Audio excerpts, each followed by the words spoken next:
global diversification in fixed income markets is actually valuable for the first time in a long time. The U.S. bond market is still the most liquid market in the world. The long end of the yield curve will go up.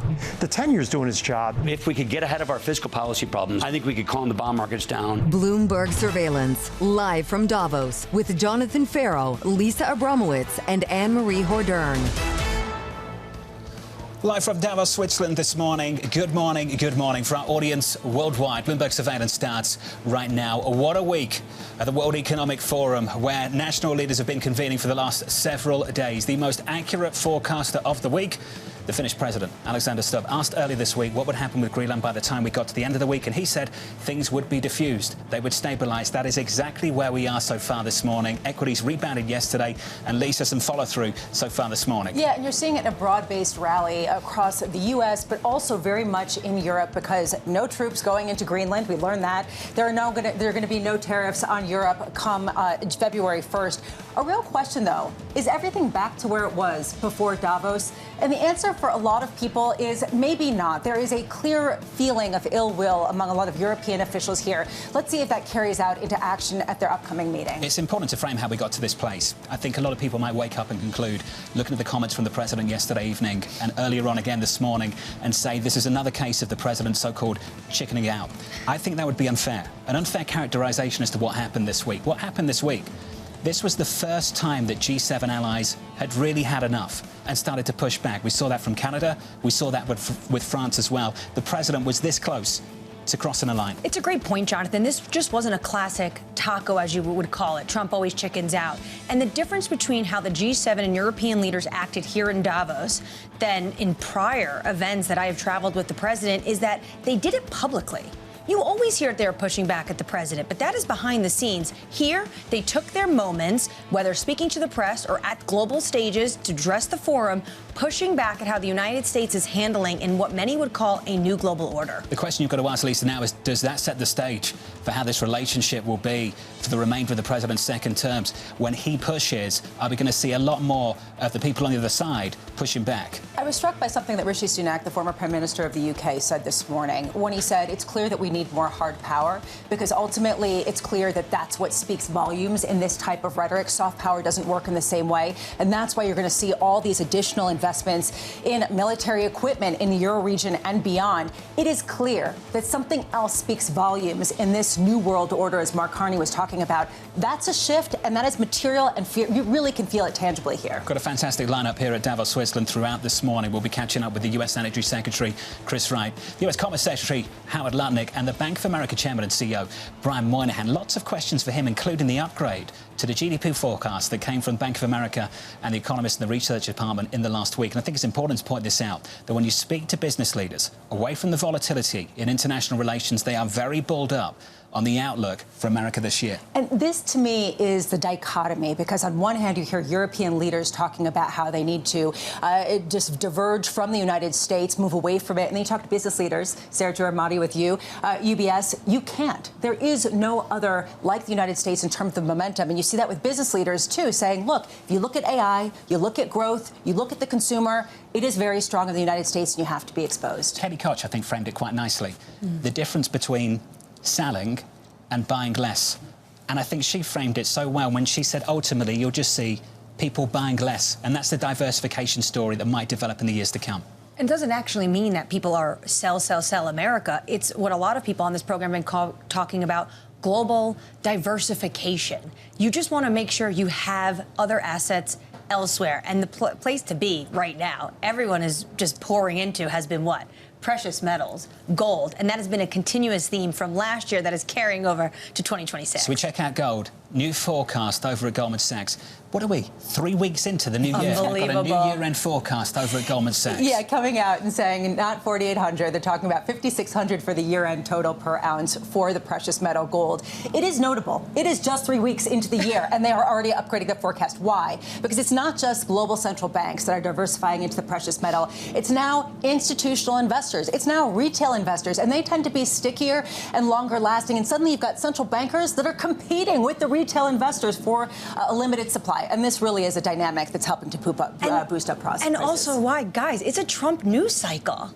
We are 3 weeks into the new year, and look what already has happened on the geopolitical space, the capturing of Nicolas Maduro, the threatening of Greenland, and that is just international. Look at what is going on domestically, and I caught up with the National Economic Council Director Kevin Hassett, who said even more of those ideas about affordability, which some of them are quite populist, that's going to come out at the State of the Union. Well, that's not till February, so we have a long road ahead, what feels like election cycles within just 2-3 weeks' time. It is going to be a long year. The President of the United States dominating this get-together in Davos, Switzerland. Take a listen to what he had to say a little bit earlier. Yesterday was a tremendous success. A lot of good things happened. There's tremendous potential with the United Nations, and I think the combination of the Board of Peace with the kind of people we have here, coupled with the United Nations, can be something very, very unique for the world. Joining us now in Washington, D.C. is Bloomberg's Tyler Kendall. Tyler, welcome to the program. Plenty of headlines here to process internationally. How's it playing out in Washington, D.C.? Hey, John, good morning. Well, at this point, I think that it wasn't just European allies that had that collective sigh of relief when it came to the developments and President Trump backing off of his threats to impose those additional tariffs against countries that have rallied support around Greenland. But also here in Washington, too, we've heard from multiple lawmakers on Capitol Hill spanning both sides of the aisle that they are applauding President Trump's move to strike what he is calling a framework of a future deal. Although we haven't heard many specifics on exactly what this will entail, the president himself says that the understanding on the table is enough for him to back off of his threats to impose those additional levies. And I bring that up because we really have heard congressional lawmakers on both sides of the aisle raise concerns about the president taking any sort of unilateral action when it comes to Greenland. And that is the needle that particularly Republicans are starting to thread here in Washington, perhaps agreeing with the president's ideas when it comes to expanding U.S. influence in the Arctic, agreeing when it comes to his position on advancing national security to counter Russia and China, but disagreeing with the fact that until yesterday, the White House had not ruled out that there would be military force used to take over Greenland in some sense. Though, John, of course, it did appear that we were moving towards that off-ramp after the president did confirm that he wasn't intending to use massive military force when it came to the territory. Now, it was interesting to learn that this came after President Trump met privately with the NATO Secretary General Mark Rutte, who told Bloomberg News earlier this morning that the pair did not discuss Greenland's sovereignty at all. Instead, they were focused on the broader issue of national security in the Arctic. That has left us with a lot of questions on what this potential deal could entail. We know that one of the things on the table is the U.S.'s plans for a Golden Dome missile defense system. That is something that has pretty broad support in the U.S. Congress, as well as what U.S. involvement in Greenland's military, in Greenland's critical mineral rights is ultimately going to look like. You heard the president earlier. He said that this is going to be a long-term deal. That has led some analysts to believe that he is perhaps referencing the outlines of a potential lease when it comes to U.S. involvement there. John, there's a lot that we're going to follow here, but of course, it was critical to hear Denmark's point of view, including their prime minister affirming that sovereignty is not on the table, but that we should look out for deals potentially when it comes to the security, economy, and of course, what President Trump loves to tout, and that's investment. Tyler, sitting here in Davos, Switzerland, we heard from Senator Thom Tillis. But really, it's been the European reaction that has been visceral when it comes to President Trump's rhetoric on Greenland. Do you think it was the Europeans that really pushed him to take the temperature down, or was it his own party in Washington?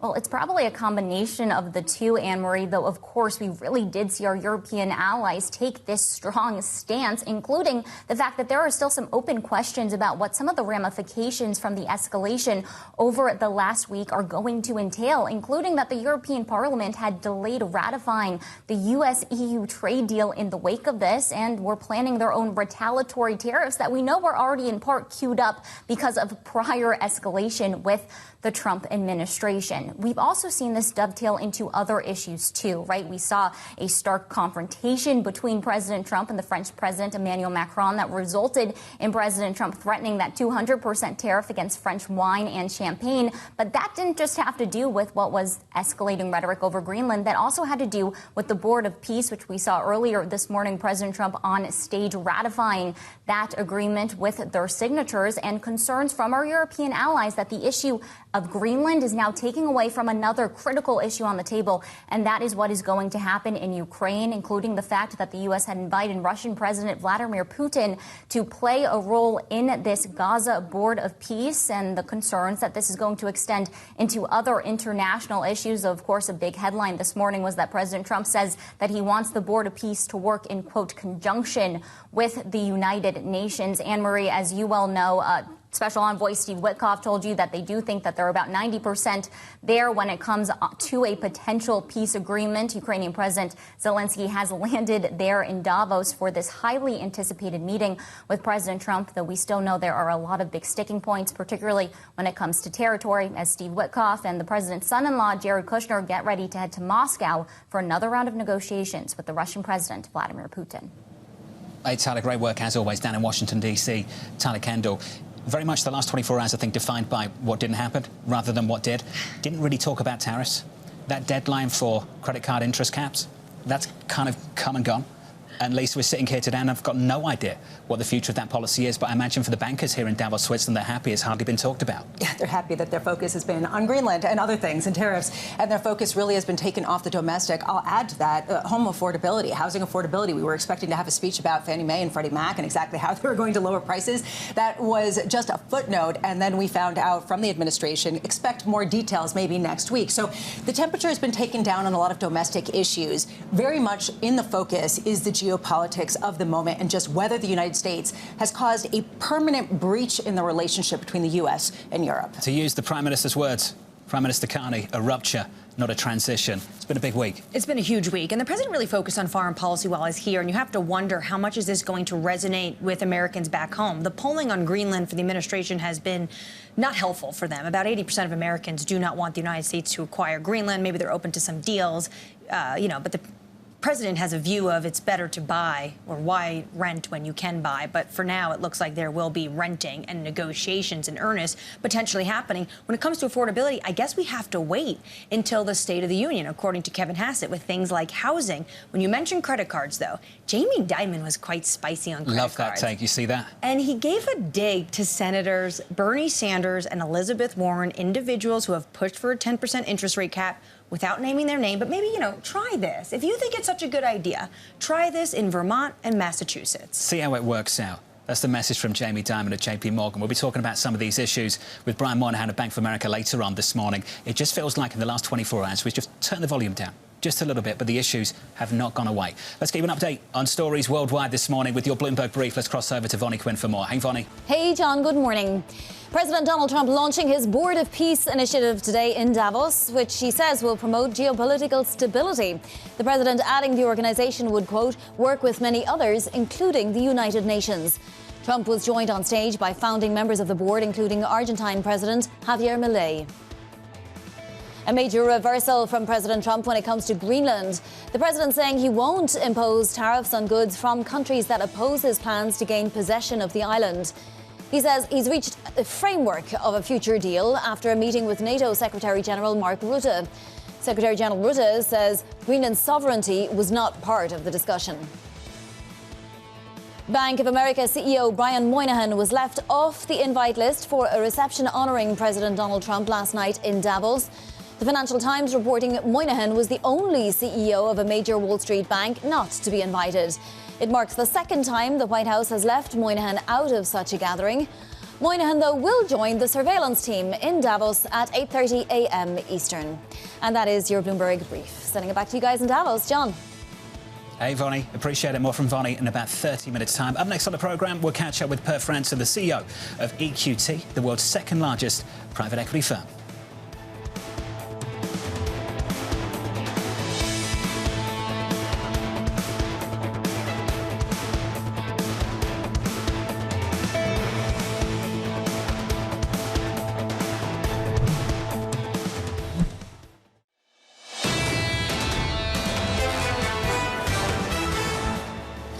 Live from Davos, Switzerland this morning. Good morning. Check out the price action. Equity shaping up as follows on the S&P 500. Some positive follow-through from yesterday's rally off the back of what looks like de-escalation from the President of the United States, up by 0.5% on the S&P.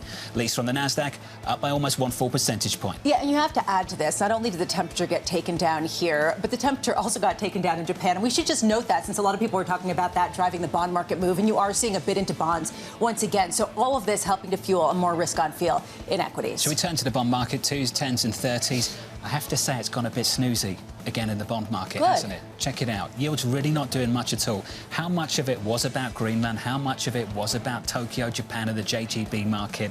We're never really going to know, but I do think taking a step back on this week, that was some serious market pushback. Not against the president, but against Tokyo. I think it was a combination of the two, and you saw the knee-jerk reaction in markets after the speech where people did bid into bonds that much more. But certainly the driver was that suddenly the linchpin of the bond market, keeping a floor under yields, seems to be removed. And that, I think, is destabilizing. I will just say the MOVE index, the volatility, implied volatility in bonds, is still almost nothing. So despite the volatility in headlines, where is it being priced in markets? In gold, apparently. Yeah. Where we're looking for Fair what point. now? 6K? Yes. Is that the Goldman forecast by next week? Something like it. 6.5, 7,000? Well, just wait a couple of weeks and maybe it will keep be. changing. Yeah, every single day at the moment. Let's turn to private equity. EQT lining up a $3.2 billion deal for Coller Capital as the booming market for secondaries heats up. Joining us now is Per Franzen, the CEO of EQT, the world's second largest private equity firm. Per, good to see you, sir. Congratulations on the deal as well. Thank you. What is it about the secondaries market that's really taken off at the moment? Well, the secondaries market is one of the fastest growing segments in the private markets, and there's a number of structural forces driving that growth. One of them, of course, is the lack of distributions that we've seen in the last couple of years coming out of the industry. But then there's a number of other more long-term underlying structural forces, such as the convergence between private and public markets, but then also, the whole industry becoming more mature, bigger, more complex, and that is driving the need for private market investors to also rebalance and restructure their portfolios, and that's why this part of the market is growing so fast. Often if you ask people for the distinction, the difference between public and private, one thing they might point to is liquidity. Are you seeing liquidity improve and with it price discovery? In the private markets, yeah, I mean, there's a lot of innovation happening right now, and the whole evolution around the secondary part of the market is an important element in this.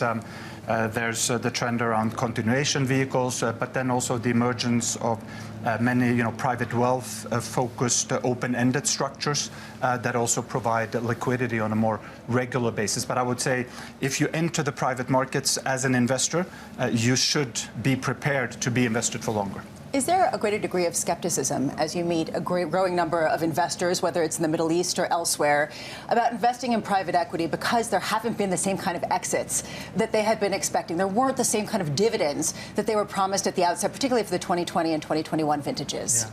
Yeah. It's funny, right? I mean, every time there is a downturn in the private equity markets and in deal making, people are questioning the model, right? And but the way we think about it at EQT, the private equity market is a long-term growth market, right? And the ownership model in the private markets is a very attractive one, and you can drive a lot of value creation that is not necessarily correlated with what's happening in the public markets, right? And so that's why we believe that the private markets and the private equity model will also be very attractive in the future. You're a Scandinavian-based company. Scandinavia very much front and focus this Davos for a lot of reasons. I just wonder if you compare what we're hearing among businesses, enthusiasm, excitement for deals, and what we're hearing in politics, which is the divergence and moving away from the United States if you're in Europe and trying to diversify. Do you see that kind of tension playing out in your business? I mean, it's been great to be here in Davos from that perspective, right? To engage with business leaders, leaders in politics, and I'd say the tone has been surprisingly positive, right? Both from business leaders and from political leaders. You mentioned like the focus on deals and transactions. That's been one element, but also the realization that the regions also outside of the US need to get their act together, need to drive a more business-friendly and innovation-friendly agenda. And those have been some of the conversations that I've had. And there's a number of really exciting initiatives here. And I'm in particular excited also about the interest in public-private partnerships from some of those political leaders.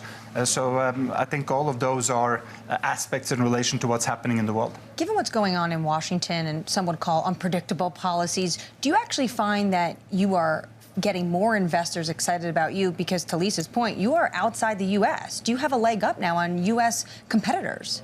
So a trend that we're definitely seeing is that there's more focus now as a result of the geopolitical uncertainty and volatility among private market investors to achieve a better diversification in their portfolios, right? And that's geographically, but also across strategies, across asset classes. And that is also one of the trends why the consolidation in the private markets will continue and accelerate, right? Because you need to have the scale, you need to have the geographical reach to be able to engage with investors and help them achieve their strategic portfolio objectives. But given the mood music, are you still on track for the $250 billion investment into the United States? We continue to be positive on the U.S., right? I mean, there's a lot of economic growth, a lot of innovation happening in the U.S., right? And also in my conversations with investors, that's not really the topic or the point, right? It's more about having an appropriate diversification in your portfolio, right? But that the U.S. should always be an important part of any public or private markets portfolio. That's unquestionable. Can you help us understand how you achieve thematic diversification and achieve scale at the same time, when it feels like if you want to do both, you end up in the same place, which is a story surrounded by AI and data centers? How do you get away from that and achieve scale? Well, I do think that AI is one of the most attractive themes of our generation, right? And you want to be invested in that theme, but you can also do that in different ways, right? At EQT, we can invest into that theme out of our early stage funds and native AI opportunities, but also at the infrastructure layer, right? And I know that there's a lot of talk about excessive valuations or potentially overcapacity being built up at that infrastructure layer. That is not what we are seeing at the infrastructure layer. We continue to have a lot of conviction on the opportunity in that part of the AI. Do you still see more constraints than overcapacity at the moment, and where do you see constraints? The constraints are in terms of access to power, right, and access to energy. So at EQT, we're also one of the largest investors globally into energy.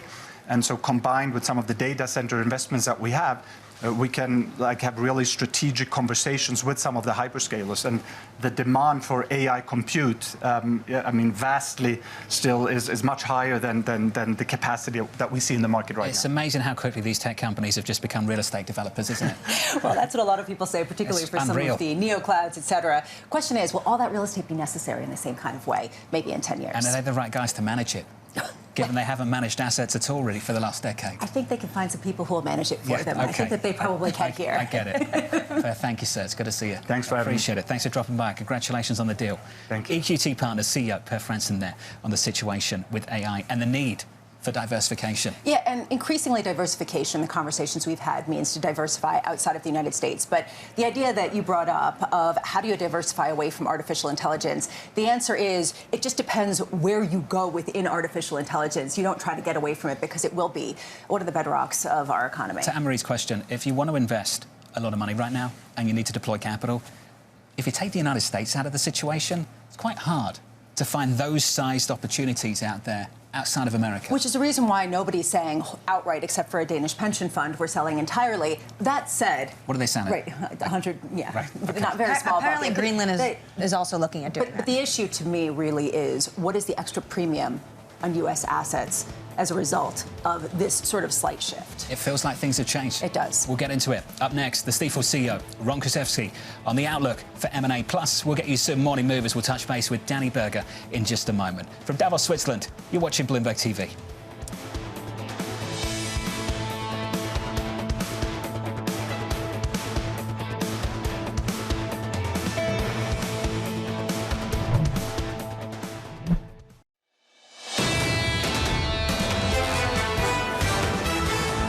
Live from Davos, Switzerland this morning. Good morning to you all. Check out the markets. Positive follow-through. Rally yesterday continues through the session so far early this morning. Equity futures up across the board on the S&P, on the Nasdaq. With your morning movers, let's cross over to Danny Berger for more. Hey, Danny. Hey, John. That Nasdaq outperformance helped by the memory chip stocks. Another solid pre-market session after only a blip earlier this week. It also helps that Jensen Huang was talking about the trillions of dollars needed for AI infrastructure at Davos. We'll also get Intel earnings after the bell, so that may add or take away from this rally. Moderna, that's also rallying. A study in conjunction with Merck combined two of their drugs, and they saw better outcomes for melanoma patients. That positive study sending shares up 4%. Finally, rounding things off with the ADRs of Alibaba this morning, up 4.7%. A Bloomberg scoop that they are looking at IPOing their chip-making unit, T-Head. It's no surprise that that would be very attractive to investors and unlock a lot of value for Alibaba. So those shares up just under 5%, John. Danny, thanks for the update. More from Danny in the next hour. Let's turn to the financials. Investors expecting deal activity to heat up in the banking sector. Joining us now is the Stifel CEO, Ron Kruszewski. Ron, good to see you, sir. Good to see you. You were in the room yesterday with the president. Yeah, Talk to us about the mood in that room. What was your impression of things? Well, I would say the mood of this conference has been a little on edge, all right, to put it politely. And in the room, it was the same thing. But, you know, from my perspective, sitting in the room, I really wasn't surprised. Is anyone surprised that the president does not practice Davos diplomacy? Okay, he just doesn't. And so what would take usually 20 speeches and maybe 10 state dinners to make 1/10 of the point he made in an hour yesterday is just style, all right? So he throws it against the wall. I'm sitting there going, everyone's going like crazy. This will be resolved in a couple of days. It was actually resolved in a couple hours. Do you think these kind of things are making corporate America more proactive and not less? That's a great question. Look, I think economic policies, immediate depreciation, the policies that less regulation, what's going on in the bank sector with consolidation, because you don't have as much regulation, is making business more proactive in a good way. I mean, business is good. Well, to build on that point, proactive in terms also of mergers and acquisitions of scale, because scale is power right now, because you can adjust more easily to a landscape that seems to be shifting pretty quickly. That's true, but I feel like that's been true my entire career. So scale does matter, and you have to shift to the landscape, whether it's the advent of the IBM computer in 1981, the internet in the late 90s, or AI today. I mean, it's changing all the time. Well, we saw a huge wave of M&A in terms of the pipeline building at the end of last year. And so far, heading into 2026, we've heard rhetoric saying that it will only be bigger this year. Can you talk about what you're seeing in terms of volumes and what the drivers are?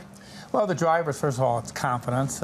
In the banking sector specifically, you see, if you go back to the past administration, there was no question that the past administration did not want mergers. They threw sand in the gears of M&A. And the Trump administration is encouraging mergers. So you see boards, that believe they can get things done. And you combine that with strong fundamentals and, frankly, a need to consolidate because of the scale issue that you were just talking about. It is a robust environment. In 2024, you scaled back Canadian oil and some fossil fuels. Was that the right approach, given we were about to get a president who's very keen on, quote, drill, baby, drill, and wants to have $50 a barrel when it comes to oil? We scaled back? Yeah. Well, no, you're reading that. I'm not sure what you're reading, but we just had maybe a record year in Canada. Up there with what I see is it's almost like that old Christmas where Cornelius finds gold, and then he gets on his iPhone, he calls our trading desk, and we're raising capital almost immediately. So our business has been robust up there. We did do some scale back, but I think that would not properly characterize what we're doing up there. You mentioned the president's style yesterday in the speech. You're used to it. Do you like the substance that comes out?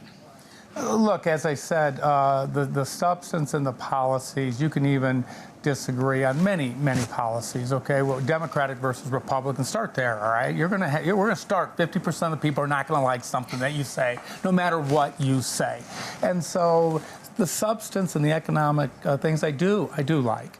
The style is...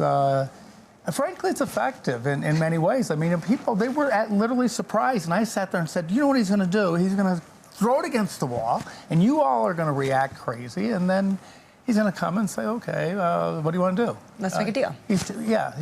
People in Davos here should read it. It's an art of the deal. That was my impression of things as well in the president's first term, and then things kind of changed. I remember when the conversation started around Canada, and you had Pierre Poilievre, Conservative. He was going to win a landslide election north of the border. The president came along, went really hard on Canada, and the move changed so quickly. And I was sitting talking about these issues kind of humorously, and I can tell you, my Bloomberg terminal lit up with Canadians who were actually furious with the president and the way he was talking about the country. Yeah. And you've seen a change from Carney. Yeah, I have. I wonder if we're getting close to a change in Europe too. Well, how dangerous that moment actually is. Never do you should you question someone's sovereignty or where they're from. And, you know, the president won Indiana by a pretty good margin, okay? And I'm a Hoosier. Go Hoosiers, okay? But had he come out and criticized the Indiana Hoosiers and said that, he might have lost the next election regardless of what his policies are. So I felt that by saying that the 51st state and whatever, look, I don't know the policy, but that's not necessarily how I would try to, persuade someone. Do you see the business world starting to lean the other way, though? And this is kind of what I'm getting at. Yes, the president's style has been effective, but in some ways it's started to become counterproductive. And you see that in economic activity and the way Canada is now engaging with the US. And I just wonder how close we are to that moment developing in Europe, whether the Europeans themselves are equally as furious with the way the president is talking about the continent at the moment, and whether they'd be looking at boycotting American goods as well. Well, that'd be like shooting yourself in the foot. All right, who's really going to do that? The Europeans are going to, align with China? I mean, Carney's just done that, hasn't he, in the last week? Well, that's what he said. Okay, but let's see how that plays. I think the rhetoric should be separated from the substance. I really do, and we are aligned. Okay, the Western Hemisphere is aligned. We should be aligned economically, and what people should hear, and I think what the administration basically said, is that the trade policies and the subsidies that have flown through the years. And I'll tell you, a lot of people in the Midwest feel that all this globalization has not exactly helped people in the middle of America. So when the president's out there saying we're going to rebalance trade, we're going to do tariffs to do all of that, when you hear that in Europe, you're not going to like it. So I do feel that communication could probably be more diplomatic, but that might take years, and what things are getting done in days. So I'm not sure which way to fall on this. Okay? We're catching up with the Commerce Secretary a little bit later on this morning. We're looking forward to that conversation. Yeah. He's looking for a punchy 5% GDP growth. I'm not sure if you're close to 5. Well, what are you expecting this year? Well, let me say it this way, okay? I'm going to just lean on Secretary Lutnick, and if he gets 5%, we're going to have a pretty good year at Stifel, okay? So, now you're not going to get me to predict 5%. There we go. Okay? All right, diplomatic. Yes. I imagine you'll have a great year if we get 5-6%. Ron, it's good to see you. Thank you, sir. Good to see you. Thanks for having me. Thank you very much. The Stifel CEO, Ron Kruszewski there, on the year ahead for his business and ultimately the US economy. 5-6% GDP growth, maybe? Yeah, it's 5% baseline, 6% if lower rate interest rates transpires. So, that's the kind of expectation that they're hoping for. Still got to figure out who's going to be leading the Fed. Still have to figure out how we get there without inflation. Maybe next week. Maybe next week. It's always 1 week, 2 weeks. 1 week, 2 weeks. But it was supposed to be before or after Davos. So next week is after Davos. And the president seems to have trimmed down the list from 4 to 3. But in his mind, he has 1. Let's give you an update on news elsewhere this morning with your Bloomberg brief. Let's cross back over to Vonnie Quinn. Hey, Vonnie. Hey, John. Thank you. Russian President Vladimir Putin says he is ready to commit frozen Russian assets in the United States towards rebuilding damaged regions of Ukraine once a deal to end the war is concluded. Putin told Russia's Security Council he could also give $1 billion of the assets for membership to President Trump's Board of Peace. The Supreme Court signaling they're critical of President Donald Trump's push to fire Fed Governor Lisa Cook. The court saying firing her over unproven mortgage fraud allegations could upend the Fed's independence and rattle markets. Both Liberal and Conservative justices sharply questioned the administration's argument. The court is set to rule by July. U.S. natural gas futures rising to the highest level since 2022 as freezing weather sparks a wave of short covering amid risks of stronger demand and disrupted production. Front-month contracts are rising more than 70% this week as the East Coast braces for a severe winter storm. And that is your Bloomberg Brief. Back to you guys in Davos. John.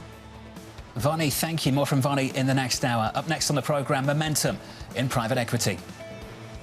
IPO markets are back, M&A markets are back, LPs are getting liquidity back. The wheel of private equity is turning again, and it couldn't come at a better time.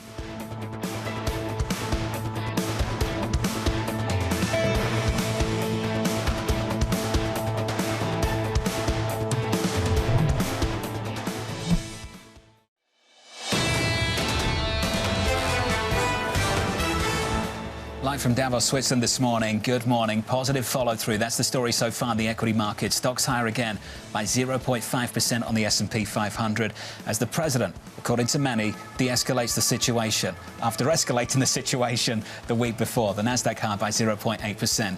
Under surveillance this morning, momentum in private equity. The rumors of the death of the private equity industry have been exaggerated.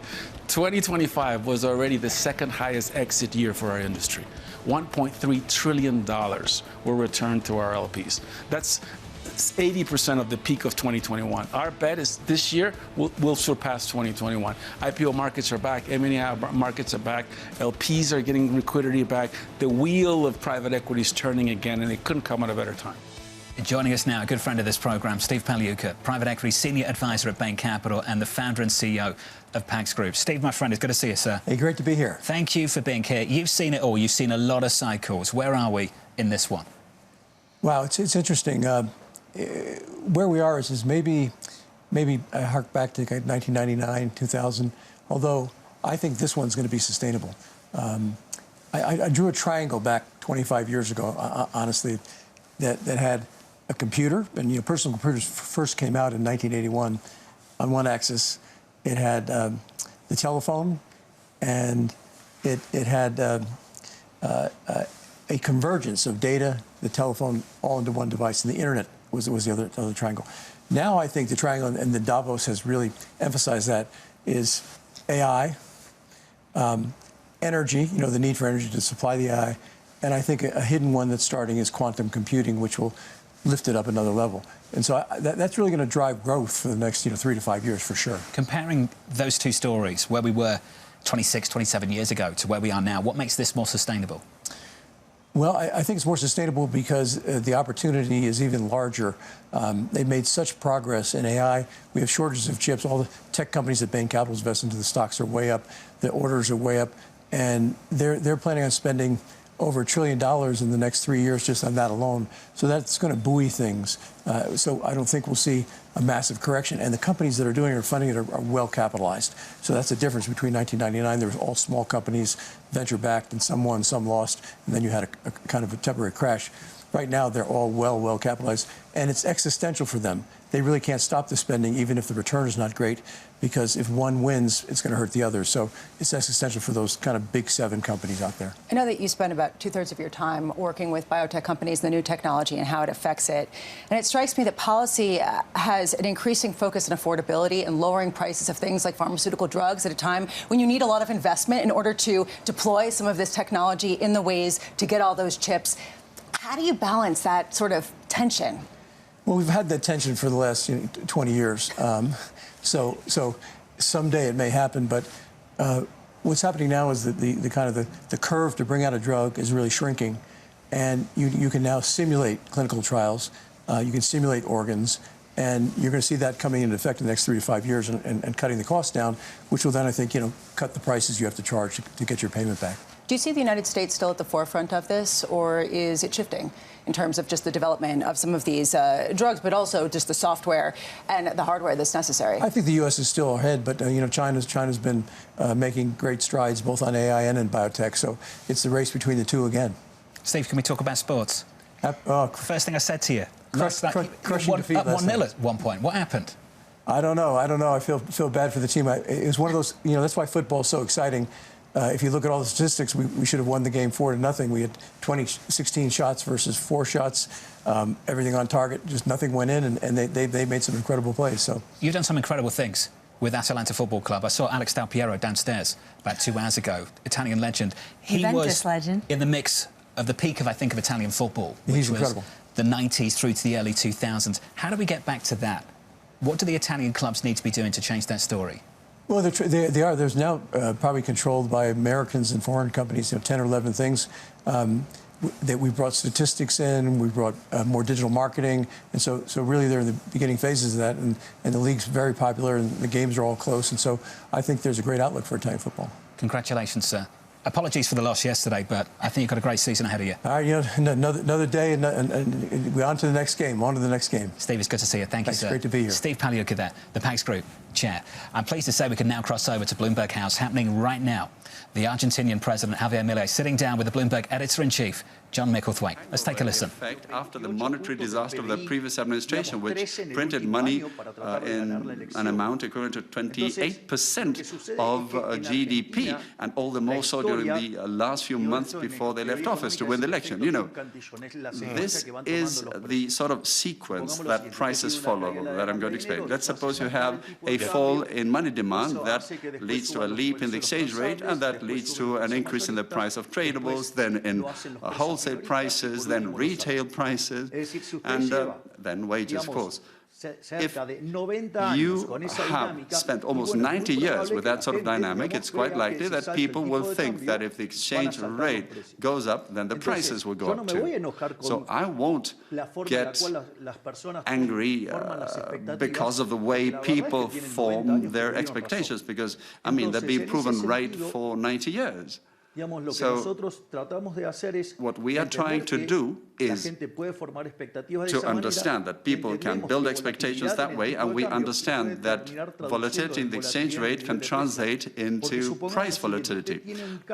Let's suppose you have a change in relative prices and tradables become more expensive. Or perhaps there is a deterioration in the terms of trade and the exchange rate goes up. What will happen then? Prices will go up.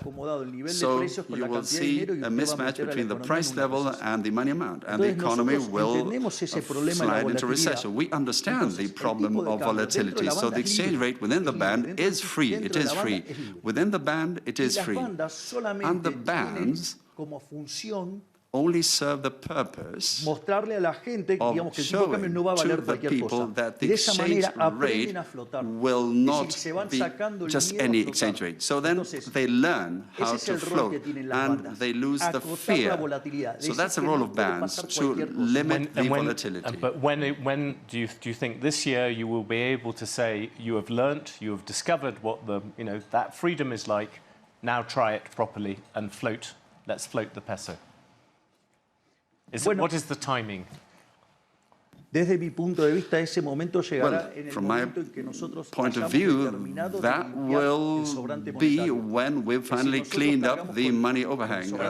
We have had this money overhang because of the hangover of previous monetary policy, also due to the capital controls that were put in place in the past, and also as a result of the price controls.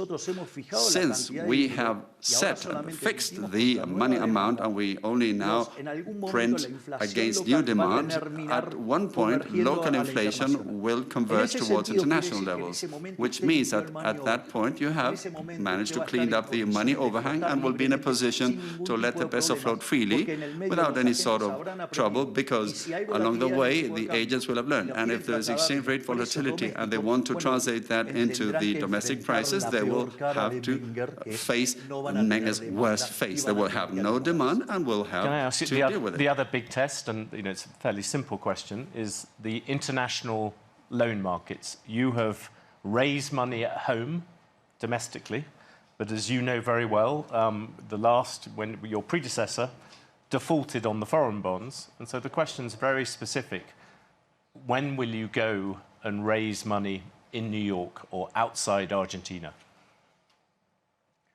A ver, nosotros en rigor, strictly speaking, digamos, el tema de conseguir los fondos, la verdad es que lo único que nosotros deberíamos necesitar en principio all we sería should need would just be to roll over as a general framework, because Argentina has zero deficit.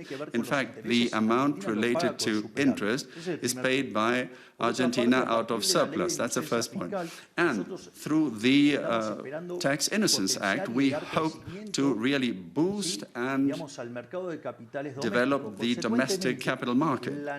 Therefore, our need need to resort to funds in foreign markets will be less and less. In the worst of cases, perhaps we would only be going out to international markets to secure the rollover. And besides, given Argentina's fundamentals, we think that paying a surplus rate or with country risk at 550 basis points, we think that is clearly not in line with our fundamentals. So, since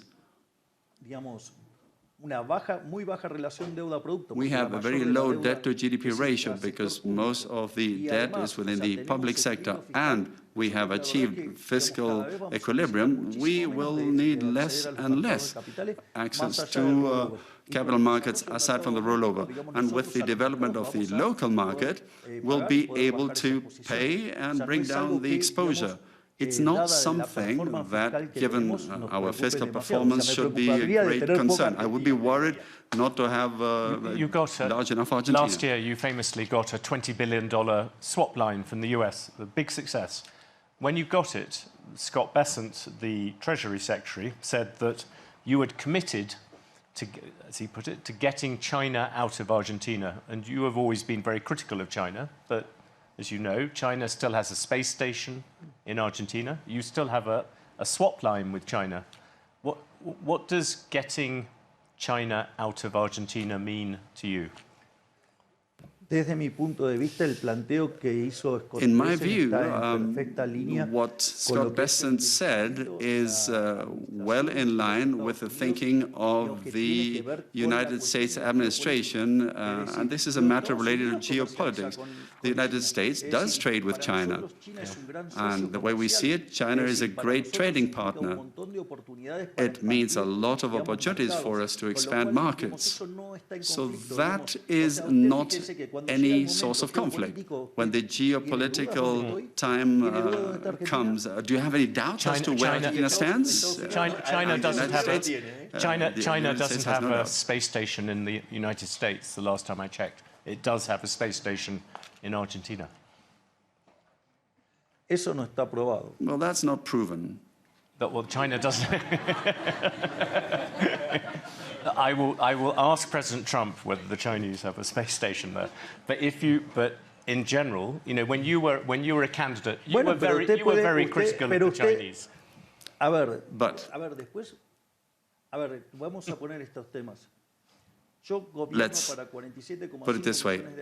I'm president for 47.5 million Argentines, and I make the decisions that best favor the interests of the Argentine people. So part of that is the fact that Argentina, which is a very closed country, the most closed country in the world, given its GDP per capita, Argentina should have a trade to GDP ratio of a little over 90%, and it only has 30, strictly speaking 28 if you want to be accurate. Consequently, that was the president of Argentina, Javier Milei, with the Bloomberg editor-in-chief John Micklethwaite at Bloomberg House. That will continue. This programme will too. We'll be catching up with US Energy Secretary Chris Wright, Joe Taylor, the CEO of the Ontario Teachers Pension Fund, the Port of Long Beach CEO joining us as well, plus Steve Tannenbaum of GoldenTree Asset Management. From Davos, Switzerland, you're watching Bloomberg TV.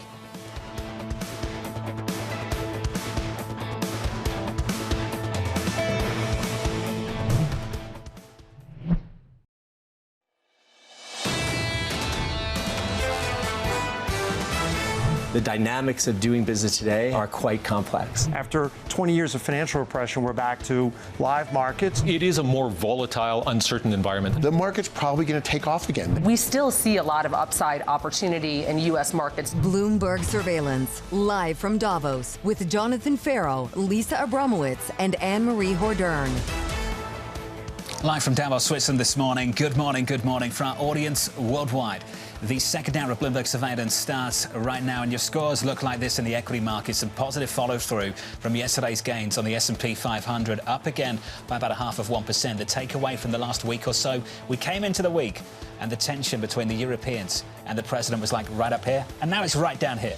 from escalation to de-escalation in the last 24 hours, it seems like, Lisa, we're in a better place. Yeah, it seems like the idea of military incursions on Greenland is taken off the table. So too, tariffs, not exactly very much in the front and foremost. So it's almost like we had these two poles. One is, oh no, are we going to see a total breakdown of the NATO alliance that was hanging over this meeting? And then you had this question of, oh my gosh, it is so exciting to see the dynamism of AI. Right now, based on the outperformance of the Nasdaq, it seems like, oh my gosh, there's so much excitement in AI is winning the day. The president pouring some icy cold water over the extreme tail risk just yesterday. Absolutely. He said there's a, quote, framework of a future deal. We still need more details of that. But he said, I don't want to fight. I don't plan on going to invade Greenland. And you know what? I'm going to take those tariffs off. He's here, he said, for negotiations. Of course, you have to ask, though, has damage been done in terms of transatlantic alliance? Because the Europeans really felt like this existential threat. You nailed it earlier, Jonathan. The individual who predicted the week was Alexander Stubb. And I saw him this morning. He gave me a thumbs up, and he's like, see, I told you, we de-escalated. Stubb doesn't have to line up. Did you notice that? Yeah, he goes right through. I'm there waiting in security. That line to get 20 minutes. He's seriously sails through with security. Oh, he did apologize, though. The only one that is true of the global elite to apologize to cut the line. Here's a classy guy. Coming up on the program, another classy guy. The U.S. Energy Secretary Chris Wright is going to join us in just a second. The Ontario Teachers Pension Plan CEO Joe Taylor, plus the CEO of the Port of Long Beach. We begin this hour with stocks near record highs. Joining us is the U.S. Energy Secretary Chris Wright. Secretary Wright, good day to you, sir. Good to see you. Thanks for having me. Do you get to skip the line when you come into the convention centre? There we go. I've been polite about it too, though. Of course you do. Mr. Secretary, first time in Davos. What was your impression of the World Economic Forum? Oh, it's fantastic to see leaders, political leaders, business leaders from all around the world gathering here for very candid dialogues. I've enjoyed it very much. There's a worry, and I'd love your reaction to this, a worry that the president's style, yes, it generates results, but it's also turning off the Europeans. Did you feel that in your conversations with your European partners that they were offended by the last week? I did engage in dialogues about that, and I think the rhetoric or the speculation was so over the top. It's going to be the end of NATO. The U.S. military is going to invade Greenland. These were never on the table.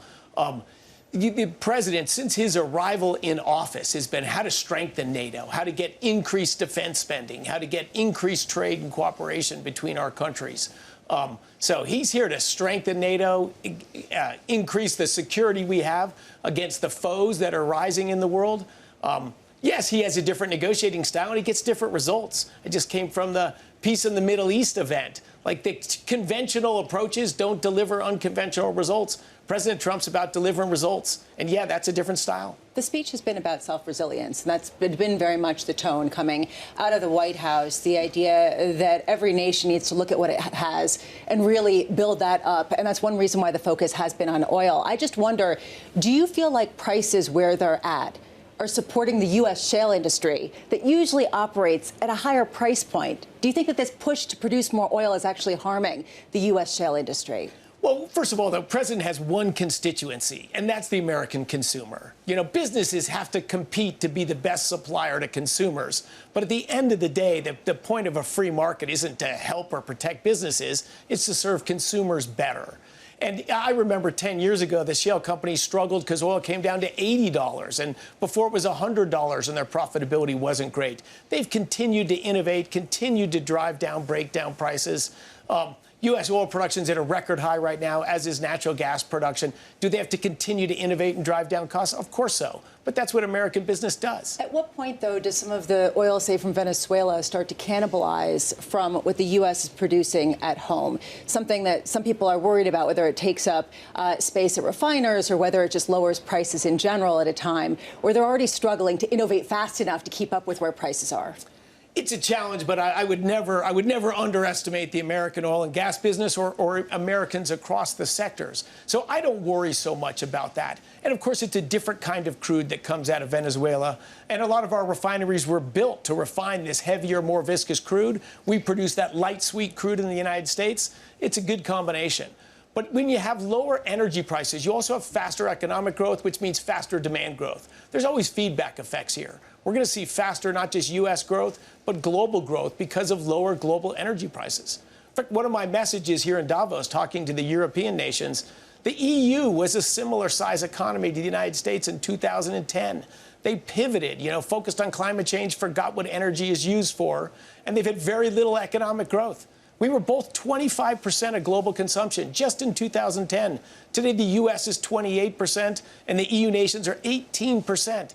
That's the cost of expensive energy policies. And what we want to see is Europe reinvigorated, Europe to embrace lower energy prices, reindustrialize their economy, and therefore be a stronger economic and military partner with the U.S. Well, they outsource their energy to Russia. Potentially that's why we are seeing these exports out of the United States. When it comes to Venezuela, though, do you have plans to go down there, maybe even lead a delegation of oil executives? I'll go down to Venezuela in the relatively near future. I'll go down in the next few weeks. I'll go down to meet with government officials and look at the existing oil facilities down there. We will definitely see a number of American oil and gas companies going down as well and investigating opportunities on the ground.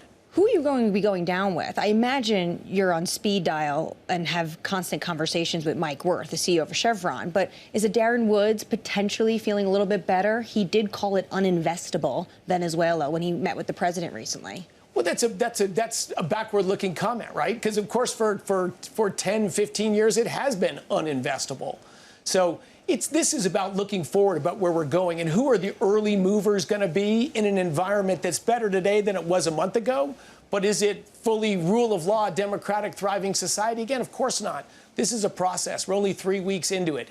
So that you're going to see increased production out of Venezuela, first from the incumbent players like Chevron, and then from the new, smaller, scrappier American independents that'll go in the ground. So wildcatters are the ones that are reaching out to you? Yes, across the board. Bigger companies, too, but the faster movers will be the wildcatters. And are you planning on giving them these fresh licenses so if they do feel like they have the security concerns and it's good to go in Venezuela, that they could start?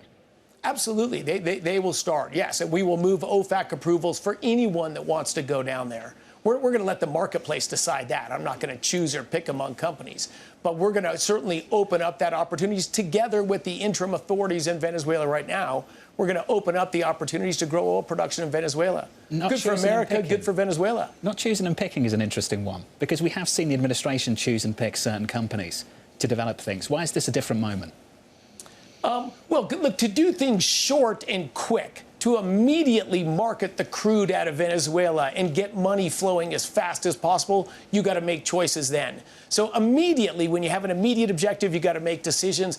But ultimately, we want capitalism and the marketplace to decide who the operators are, who the marketers of the crude are, and what the future of the industry is going to be in Venezuela. What's the ultimate goal? Is the ultimate goal to take share away from, say, the Middle East and Russia? Is the goal to lower prices below $50 a barrel? What's the ultimate goal with the United States' involvement in Venezuela's oil industry? Well, the ultimate goal was to stabilize our hemisphere, to reduce the running of drugs and guns and criminality. Venezuela has basically become a big drug criminal organization with Hezbollah's Western Hemisphere headquarters there, Russia, Iran, Cuba. So the goal of Venezuela was geostrategic, to have it as safe, peaceful, prosperous ally of the United States as it was for decades.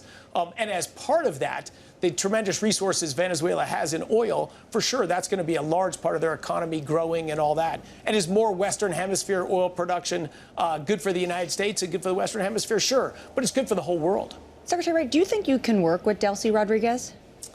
We are today. We absolutely are today. Look, and you'll meet her when you go there? I certainly will. Because she was their oil minister. And Jonathan asked me this when Nicolas Maduro was captured. I used to cover OPEC. Does the United States basically have a seat at the table when it comes to the cartel? The cartel in OPEC? Yeah, because basically you have this pragmatic approach to Delcy Rodriguez. You're bringing in the energy companies into Venezuela, and Venezuela is part of OPEC. I hadn't even thought about that. But, of course, we're not looking for a seat at the table at OPEC. Of course, the United States produces more oil today than Saudi Arabia and Russia, the two biggest other producers of oil. So I think we're quite comfortable with where we sit. We just want a stable, prosperous Venezuela to be good for the United States, good for the Western Hemisphere, and good for Venezuelans. Should I tell you the answer that Annmarie gave me when I asked that question to her? Annmarie turned around and said they already have one. It's Saudi Arabia. Yeah. And they can lean on the Saudis to get what they want. Is that fair? Do you have enough influence on that cartel at the moment? We don't lean on them to get what we want. But unlike the Biden administration, of course, we've embraced the growing economies, the growing freedom in the Middle East. The goal is to have a peaceful, prosperous Middle East and not a conflict-ridden, it's about bullets and shooting people and who hates each other. We want to make it free and prosperous. Well, do you remember the first term when there was that price war? Prices went to negative on WTI, and the president picked up the phone. This was his first term at 45, called President Putin and called the Crown Prince Mohammed bin Salman. And that's why I always say the U.S. has a seat at the table. The president does seem to want to work in the energy space. He understands the criticality of energy. And of course, during COVID, in emergency situations, you want a strong, resolute, business-focused leader. Can I finish on security guarantees in Venezuela? I think it's important. Can we offer security guarantees to these companies that are going to develop those reserves? No, we have no plans to do that. The U.S. involvement right now in controlling the flow of funds in Venezuela gives us huge leverage to reduce the criminality in that country, reestablish peace and better business conditions in the short term. In the long run, you've got to go all the way to a representative government, rewriting of laws and the Constitution, but that will take time. But no, the activity we're doing is moving the security situation in a positive direction, but we are not going to get involved in providing on-the-ground security for people in Venezuela. Oil and gas companies operate all around the world in all different settings. They're well-versed in those challenges. You understand why some companies might have reservations about going in because they'll wonder what comes after President Trump and whether the next administration will have that same commitment that you have to that country.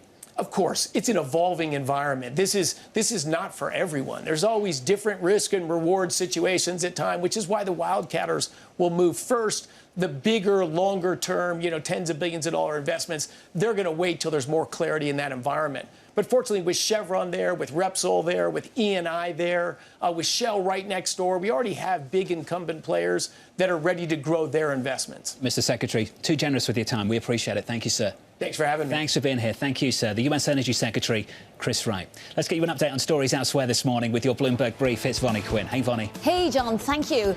Ukraine President Volodymyr Zelensky is in Davos for talks with President Trump today, while US envoy Steve Witkoff says he and Jared Kushner will travel to Russia for talks with President Putin this evening. US and Ukrainian officials say they've made significant progress on a 20-point plan to end almost 4 years of fighting. Pressure mounting on UK government debt, with 2-year gilt yields rising by as much as 5 basis points. The move follows growing speculation for a return to Parliament for Andy Burnham. Burnham is considered a potential leadership challenger to Prime Minister Keir Starmer, and one that may question the government's fiscal commitments. President Donald Trump says he'll ask Congress to implement his proposal to cap credit card interest rates at 10% for 1 year. JP Morgan CEO Jamie Dimon says the move would spell economic disaster for the U.S. And Citi chief Jane Fraser says she doesn't see a realistic chance of bipartisan support. And that is your Bloomberg Brief. Sending it back to you guys in Davos. John. Vonnie, thank you. More from Vonnie a little bit later this hour. Up next on the programme, building coalitions. It's building coalitions that work, issues by issue, with partners who share enough common ground to act together. Middle powers must act together because if we're not at the table, we're on the menu.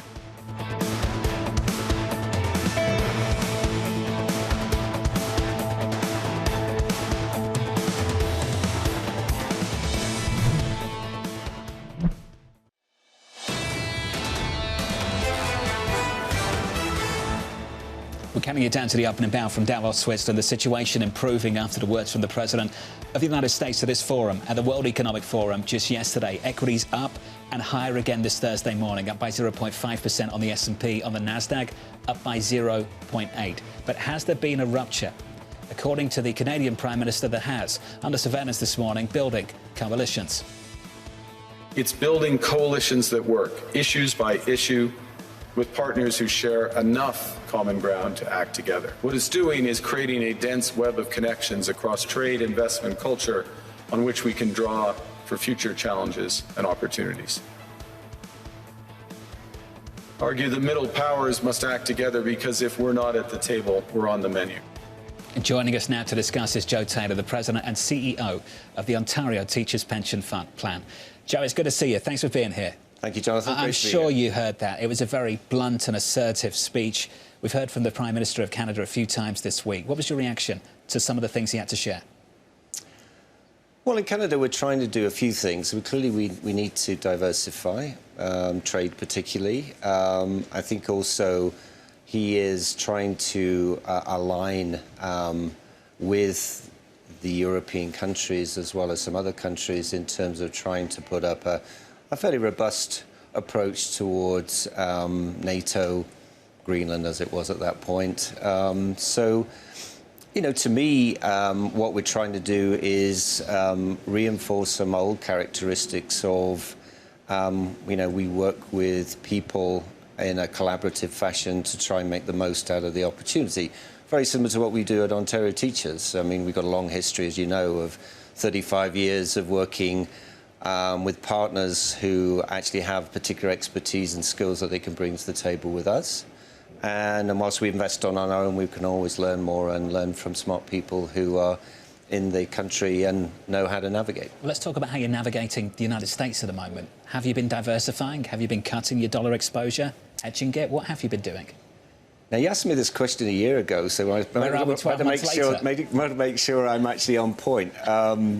So we did make some adjustments to the US. We thought we were a little overexposed to the dollar and actually probably a little overexposed to US Treasuries. So we cut them both. But, you know, the right corrective message is the US is still 30%, 35% of our portfolio. It's probably about 30 at the moment. And it's always going to be an important territory for us for further capital. When did you cut the exposure and what was the main driver of it? Well, we saw personally that there was probably more risk of a deflationary dollar. So we cut it in probably Q1 last year, and we've sort of kept it at a similar level since then. You know, the really interesting thing is, you know, our business is a mix of investing in great private companies as well as investing in listed markets.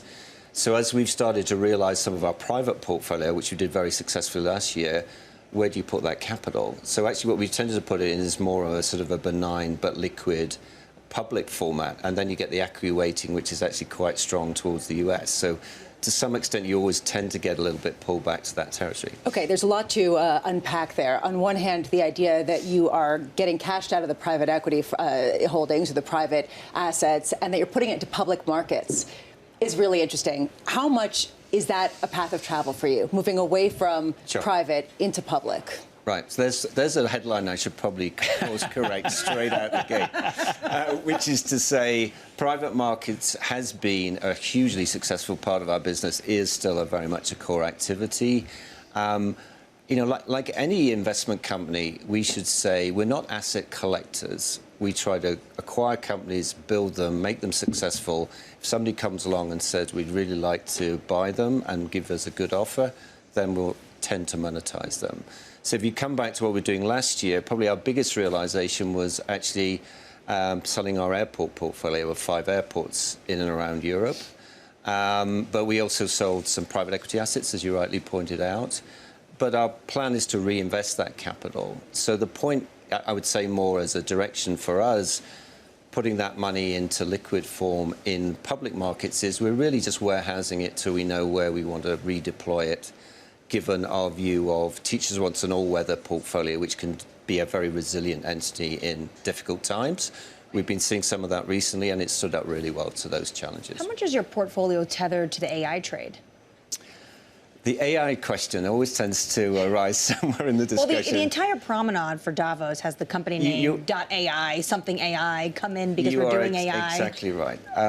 So from an investing point of view on AI, I'm not sure we're necessarily the same as all. So we're probably more in the mode of we're not sure every AI business is going to be successful. We're not sure the larger businesses are automatically the ones that will win over time. And we're trying, therefore, to be careful, selective, and the danger of that is, do you make the right choice in terms of who you go with? The other thing for AI for us, which is really important, is how it's impacting our existing portfolio of companies we already own. So how do we enable them so that they actually use AI themselves to be advantaged rather than sort of a disadvantage by AI hitting them? And also, we've got our own business, which is how do we use AI to actually make better choices using the data we have. Do you feel good about SpaceX and Anthropic? Yes, broadly. We own both of them, as you know. Yes. I'd say we feel Anthropic's an interesting AI investment under the description I just gave you. I mean, let's be honest, SpaceX has been a fabulous investment for us. They're going to IPO. Well, it may IPO, but even if it doesn't, we've seen, I think everybody gets a little bit fixated on the market capitalization that's being discussed. I would go back to SpaceX and say there's a business that's done excellent execution around engineering, launching, hitting their milestones. It's the dominant business in space at the moment. And they've done a super job of actually making sure they delivered everything on time and broadly with a very cost-aware analysis of what they do. We're speaking to Adena Friedman of the Nasdaq a little bit later on. I think a conversation we might have is what happened to the stay private forever story? Because now we're talking about exits. Is there something about the size of the companies we're talking about, SpaceX, Anthropic, whoever it might be, OpenAI, whereby actually the natural evolution of a company still is ultimately you get big enough, you go public? Well, that's sort of been the way. What I would say is a couple of maybe contrary views. Please. Is firstly, the IPO window, as we all know, isn't open for very long, very often. So there's really a question of does it actually match your timing and you're able to do it when you need to do it. I think the other thing is actually, what's the mood of existing sort of institutional investors in IPOs to say, how would you want to value this business and what sort of discount would you want to be able to come in at the right price? I would say we've had lots of really interesting conversations with companies that being an alternative to an IPO because we can provide long-term patient capital, which actually allows them to grow further, but doesn't necessarily mean they have all the issues around disclosure, around things that come with being a listed company. And for some businesses, the amount of disclosure you're asked to make can actually be a little bit challenging in terms of what your competitors can learn about your activities. Which is why they need the SEC to make some changes and pretty soon. Yeah, definitely. We'll need that if they want to go quickly. Joe, it's good to see you. Thanks for being here. Thank you very much. I think you clarified a few points there as well. Thank you. No bad headlines, don't worry. That was Joe Taylor, the CEO of the Ontario Teachers Pension Plan. Diversifying, cutting that dollar exposure the first quarter of last year, very early on, given that dollar sell-off we saw really developing at the start of last year. Yeah, and that was something that did actually come to fruition. There was a 9% decline in the dollar last year versus major currencies. Question is it going to happen again? And we didn't get to it, but it is a very political entity to be a pension fund for teachers. So at what point does there start to be pushback by some of the constituents about the U.S. investments? What you're hearing from business leaders is you cannot get away from the United States in terms of the dynamism, particularly in some of the startups. Well, you heard what Joe had to say, that ultimately you go somewhere else and you end up back in America again. Exactly, because ultimately that's where the dynamism is, and a lot of the investments are tied there. It's hard to get away from it all. Let's check out the markets together. Equities up yesterday. The president de-escalating the situation, a situation that many argue he escalated over the last week or so. Equities up yesterday, up again this morning on the S&P 500, up by about 0.5%. The equity market doing better. I think it's worth pointing out what's happening, or rather not happening, in the bond market. We're not seeing a full reversal of the sell-off in fixed income we saw elsewhere, particularly in places like Japan and in the FX market as well. That dollar hasn't seen a rip-roaring rebound in the same way it sold off. The only thing that has stayed constant is, frankly, the bid to precious metals, as Annmarie was talking about earlier. There is a question about what extra premium there is being put around U.S. debt, whether the U.S. dollar, on the margins, people want to hedge, and you're hearing that from people like Joe Taylor. Up next, we'll talk about trade. We'll catch up with the Port of Long Beach CEO, Noel Hacegaba, plus Danny Berger with your morning movers, GE Aerospace with an earnings beat. That conversation up next.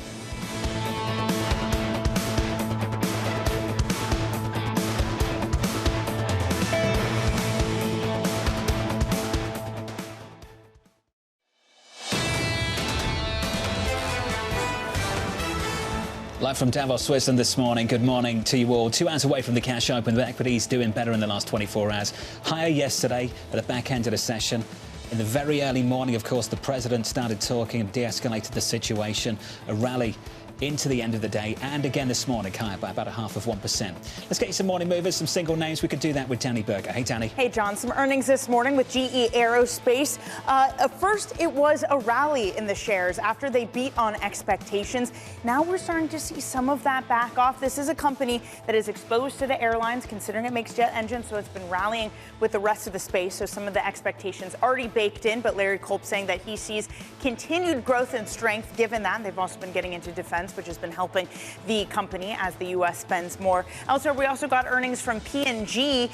These missed expectations, shares down 1.6%. They said for the fourth quarter, there was some notable softness, consumers acting more cautiously. The government shutdown also apparently hurt some of the spending on brand name goods. So those shares, again, down 1.6% in the pre-market. Another consumer name, McCormick. This is the maker of spices. A really weak fourth quarter. And that's a problem for them because usually the fourth quarter is their standout. They also gave a very conservative outlook for 2026 that missed estimates. The company is saying that they are still facing higher costs. They're facing more inflation with the uncertainty over global trade. So shares off this morning by about 6%, John. Hey, Danny, thanks for the update. More from Danny in the next hour or so. Let's turn to trade. President Trump seemingly walking back EU tariff threats, citing a framework Greenland deal. Joining us with the latest, Tyler Kendall. Hey, Tyler. Yeah, hey, John, good morning. Well, this does mark a stark reversal for President Trump as he eases off this threat for an additional tariff against those European allies that have rallied support around Greenland. Now, the president is citing what he is calling a, quote, framework of a future deal, though he declined to give further specifics. He did say that the understanding that's on the table as of now is enough for him to pull back from his threats to impose those additional levies. The president's announcement did come after he met privately with the NATO Secretary General Mark Rutte, who told Bloomberg News this morning that the pair never discussed sovereignty related to Greenland, but instead their conversation was solely focused on national security in the Arctic. Now, our understanding is there's a few different things that could be in this framework, including involvement in Greenland's mineral rights, the U.S. Golden Dome missile defense system, but also importantly, a person familiar with the matter telling us that there are conversations about reviving an agreement to give the U.S. military latitude to defend Greenland in the context of NATO. So perhaps the understanding here is that a lot of this was actually discussed last week when there was this delegation here in Washington meeting with the Trump administration between officials from Greenland and Denmark. So some of this might have already been on the table. Now, John, as you well know, this is a collective sigh of relief. Our own analysts say that the European Union has dodged a potential 0.7% hit to its GDP because these tariffs are no longer on the table. But there are big questions about what this means for the future of relations going forward. The Energy Secretary, Christopher Wright, told you earlier in the program that he thinks concerns about impacts to NATO are overblown. But we can't forget about some of the tangible things that we saw happen over the last week, not just the escalation rhetoric, but also the fact that the European Parliament, for example, decided to delay a vote on ratifying the U.S.-EU trade deal. Tyler with the update. Tyler, thank you. Appreciate it. Tyler Kendall down in Washington, D.C. Back with us here in Davos, Switzerland at the World Economic Forum, Noel Hacegaba, the CEO of the Port of Long Beach. Noel, good to see you, sir. Thanks for being here. It's great to be here. Thanks for having me. Trade did not break down last year. You just had a record year. How crazy was the last 12 months? Well, crazy doesn't even capture the experience. Remarkable is what I would say. When you look at where things were at the beginning of the year, there was a lot of doom and gloom predictions. But as the year wore on, there were a lot of on-again, off-again tariff announcements, and that led to a lot of front-loading of cargo. In the end, we ended with our busiest year on record. In Long Beach, we were 9.9 million container units. You guys took a beating in the pandemic and took a lot of complaining as well. Yeah. What did you change back then that's enabled you to process all of that traffic so seemingly easily compared to back then? Definitely a lot of lessons learned from the supply chain crisis. We flexed our resilience muscle last year. We handled more containers than we did during the supply chain crisis without any congestion, any backlogs or delay. And that's a testament to our supply chain. We learned to work better together. And at the Port of Long Beach, we're always about upping the game, raising the bar. This is the sort of preeminent globalization event that anyone has around the world. And it seems like there's a real feeling that global trade is changing. And that, if anything, it is moving away from the United States and to other ports around the world. How much are you seeing that? In other words, the high flows really were about front-loading, not necessarily this being the new normal. Well, it really reflects the resilience of the supply chain. When you look at where things were and how shippers reacted to the tariff announcements, we saw them look for other ways to bring the cargo to the United States. What about going forward, though, in terms of just how much volumes will stay at these high levels? Well, inventory levels started trending down at the end of last year, which means that all that inventory has to be replenished. We think 2026 is going to be another busy year, maybe not a record year, but another busy year nonetheless. Do you find yourself competing more, not just with ports in the United States, but ports in, say, Peru, like the new one that was just opened, or ports in other places in the world? I mean, do you see some of the traffic getting diverted away from the United States? Absolutely. When you look at our top trading partners, in 2019, China by itself accounted for about 70% of all our business. Today, that's down to 60%. Much of that has now shifted to Southeast Asia, Vietnam, for example. So we are noticing those shifts in the future. We think there will be more cargo coming from what we consider today new and emerging markets. And this is why we're constantly updating our business plans, looking for new opportunities to bring that cargo to the United States. But Noel, is it a real shift without distinction, given the fact that some of these products are probably from China to those countries, and they're just transshipped? Because if you look at the Chinese data, they're record, again, surplus when it comes to exports. They're going to the U.S. is down, but going up to other markets is a lot higher. Yeah, that may be true, but it's important to keep in mind from a port perspective, when manufacturing shifts from China to Southeast Asia, that adds about 2 or 3 days in transit time. That puts more pressure on us and ports in the U.S. to bring that transit time down on the land side. That's why we're investing $3.2 billion over the next 10 years, primarily to expand our rail capacity and increase our rail connectivity. That's the way to get time down. I bring this up because the administration is obviously looking at this data. I spoke to Jamieson Greer, the USTR trade ambassador, about this. What happens if they start to really go after transshipped goods? Well, if that happens, this is why, again, we have to be resilient. We have to be agile. This is why we're constantly looking for new markets, whether it's Latin America, Southeast Asia, the sub-Indian continent. We're constantly evaluating and updating our playbook to make sure that we're capturing that cargo. You said that you have this incredible supply chain. I believe we met during the Biden administration when everything was frozen outside the port of Los Angeles. How have you seen AI shift in terms of the ports? Because I know there's also been tons of really concern with the labor unions that work at these ports. Well, look, technology is evolving so quickly. It's hard to put your arms around it.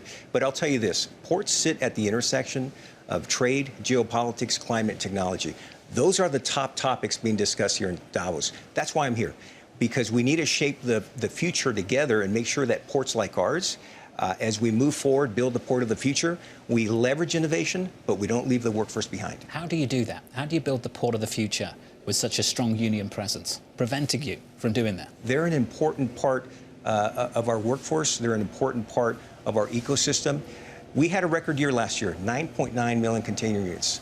The dock workers moved that cargo with no delays, no backlogs, no congestion. We've got to find a way to leverage innovation, leverage technology, put the technology in the hands of our workforce to move cargo quicker. What are you seeing being done in Asia? Just how far ahead are those ports at the moment? You know, every port's different, and they serve different purposes according to the region. What we're trying to do here in Long Beach is future-proof our port. We know how vital we are to the U.S. economy. 2.7 million jobs across the United States are attributed to the Port of Long Beach alone. And that is exponentially higher when you look at all the ports across the country. We are massive economic engines, and this is the reason why we're here. We're going to build the port of the future. By 2050, doubling our throughput, we're going to be the fastest, cleanest, most resilient port. You say we. Is it the United States that's building it, or is it in South Korea that's building the ships and that's building, and China that's building a lot of the port materials? I mean, how far away are we from really being more self-sufficient on that type of infrastructure? Well, those discussions will continue to unfold and evolve. And as advanced manufacturing shifts back to the United States, I can tell you this, we will continue to bring product from overseas. Why? Because materials, parts, supplies are still going to be needed. So even as the United States moves in a direction to manufacture more goods here, we're always going to need to import products, supplies, parts from other countries. Taking a step back, this has been all about deglobalization. That has been a very big theme here at Davos and just in general in the zeitgeist. And I'm just wondering whether that's the tenor of your conversations, too, because it's ironic to see that the total trade volumes have actually increased to new records every single year, even as we talk about deglobalization. How does that sort of color your conversations with business leaders here? Well, we're bullish on the future. You know, we understand that we're going through a short-term volatile period. At some point, all these tariff discussions will be settled. What we urge the policymakers is to make sure that they prioritize a predictable, transparent, cooperative framework so that the United States continues their leadership position in global trade. Noel, good to see you. Likewise. Thanks for sharing your thoughts. Thank you very much. The Port of Long Beach CEO, Noel Hacegaba there. On the last 12 months or so, a record year for them. And given all of the hostility, the tensions between China and the United States, a record trade surplus for the Chinese economy, which is amazing, isn't it? Well, it's especially amazing because the United States has taken a smaller and smaller proportion of that, which means guess where they're selling it? More significantly into places like Europe and places like Canada. Big question. Is what is transpiring here pushing some of these nations closer to China? Will that be the new world order? There's some discomfort with that still, so very unclear exactly to what degree that will transpire. There's a man in Canada who thinks so. Basically, from what we've seen over the last week or so. Yeah, let's see how far that relationship actually goes, but you're right. I'm right there with you. We've heard a lot of words. Exactly. What's the action look like? Action. Let's give you an update on stories elsewhere this morning with your Bloomberg Brief. Back with us, here's Vonnie. Hey, Vonnie. Hey, John, thank you. Greenland's pension fund is deciding whether it should continue investing in U.S. stocks. SISA Pension, which manages around $1.1 billion, currently has around a 50% exposure to the U.S. Its chief executive says it's contemplating the move in what would be a symbolic stand against President Trump's push to seize control of the Arctic island. OpenAI CEO Sam Altman has met with top investors in the Middle East to shore up funding for a new investment round. Sources telling us here at Bloomberg, Altman recently spoke to investors, including some at the leading state-backed funds in Abu Dhabi. The ChatGPT maker is looking to raise $50 billion or more at a valuation of up to $840 billion. Apple is gearing up to turn its Siri voice assistant into an AI chatbot, putting it in direct competition with OpenAI and Google. Sources telling us here at Bloomberg, the chatbot, codenamed Campos, will be embedded across the iPhone, iPad and Mac. It'll be capable of creating content, generating images and analysing files. And that is your Bloomberg Brief. Back to you guys in Davos. John. Hey, Vonnie, thank you. More from Vonnie in the next hour. Up next on the programme, AI looking for cash. Very importantly, of these great companies that have been private, you may actually see great companies that are growth companies, some of them in the AI ecosystem that want to go tap capital. So for the investment bank, a great period.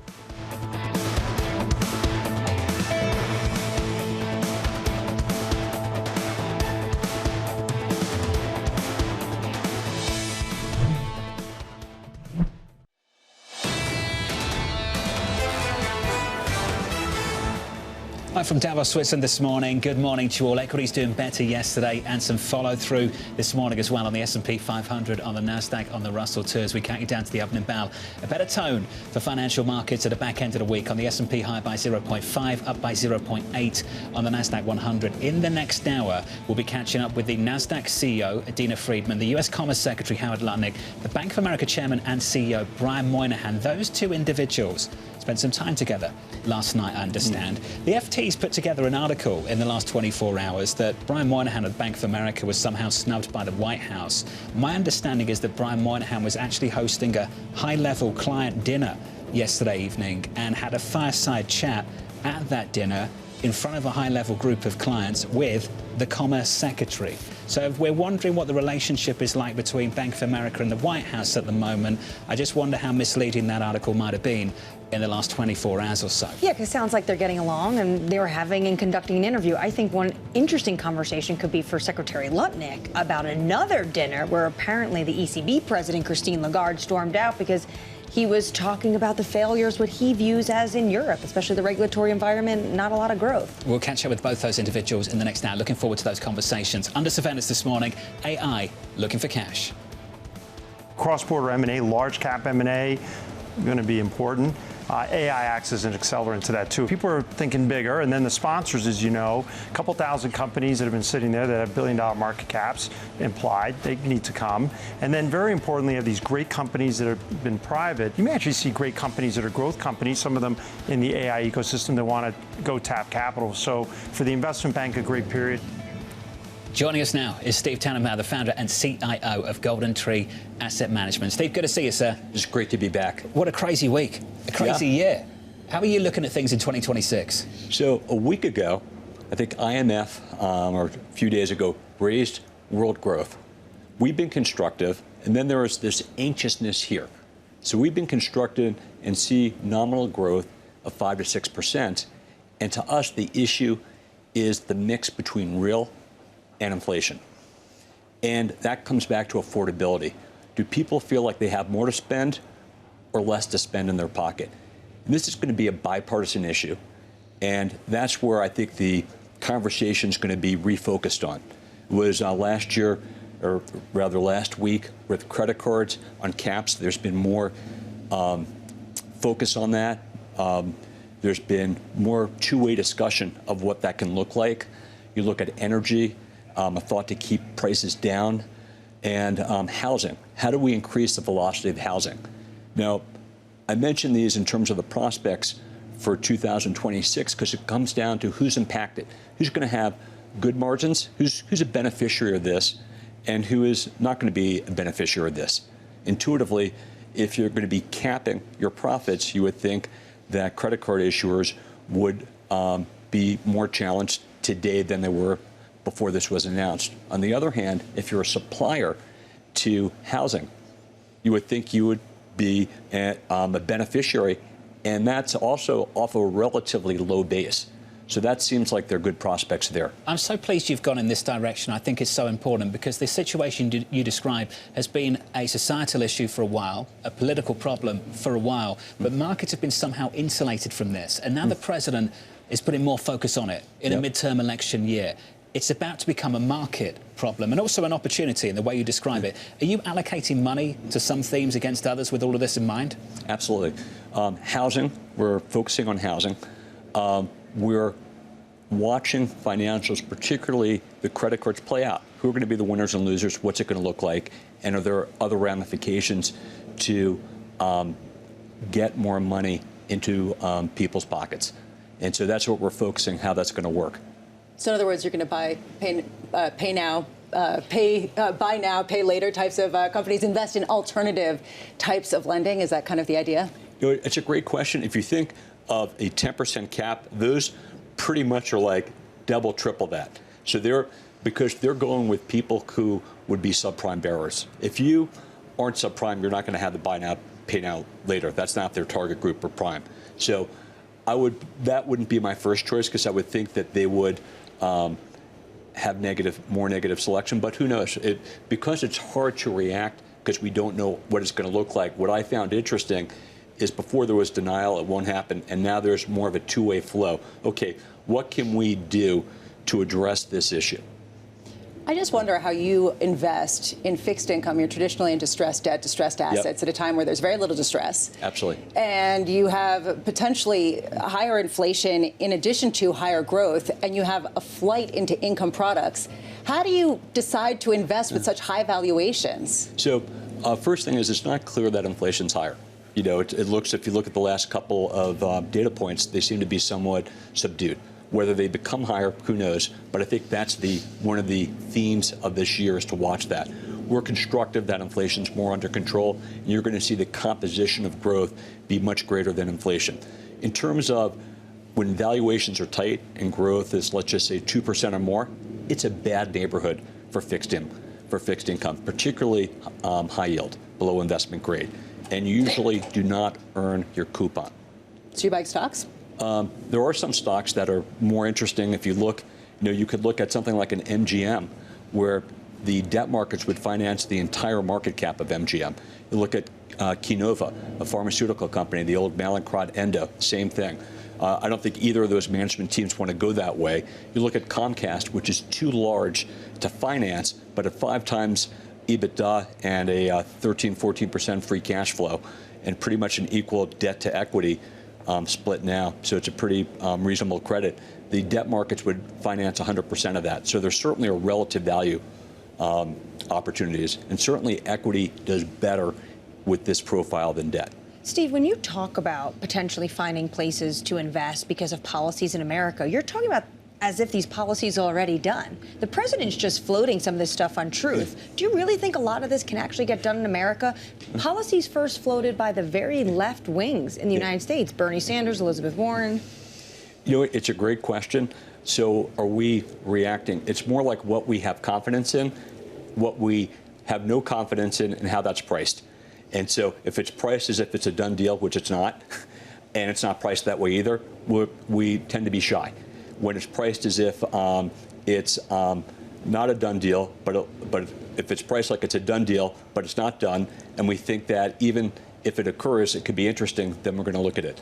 In distress, probably the most interesting area of distress is actually in a different part of the credit cycle, which in distressed debt, which is in the debtor in possession market, where you had First Brands, which was a industrial roll-up, was a fraud.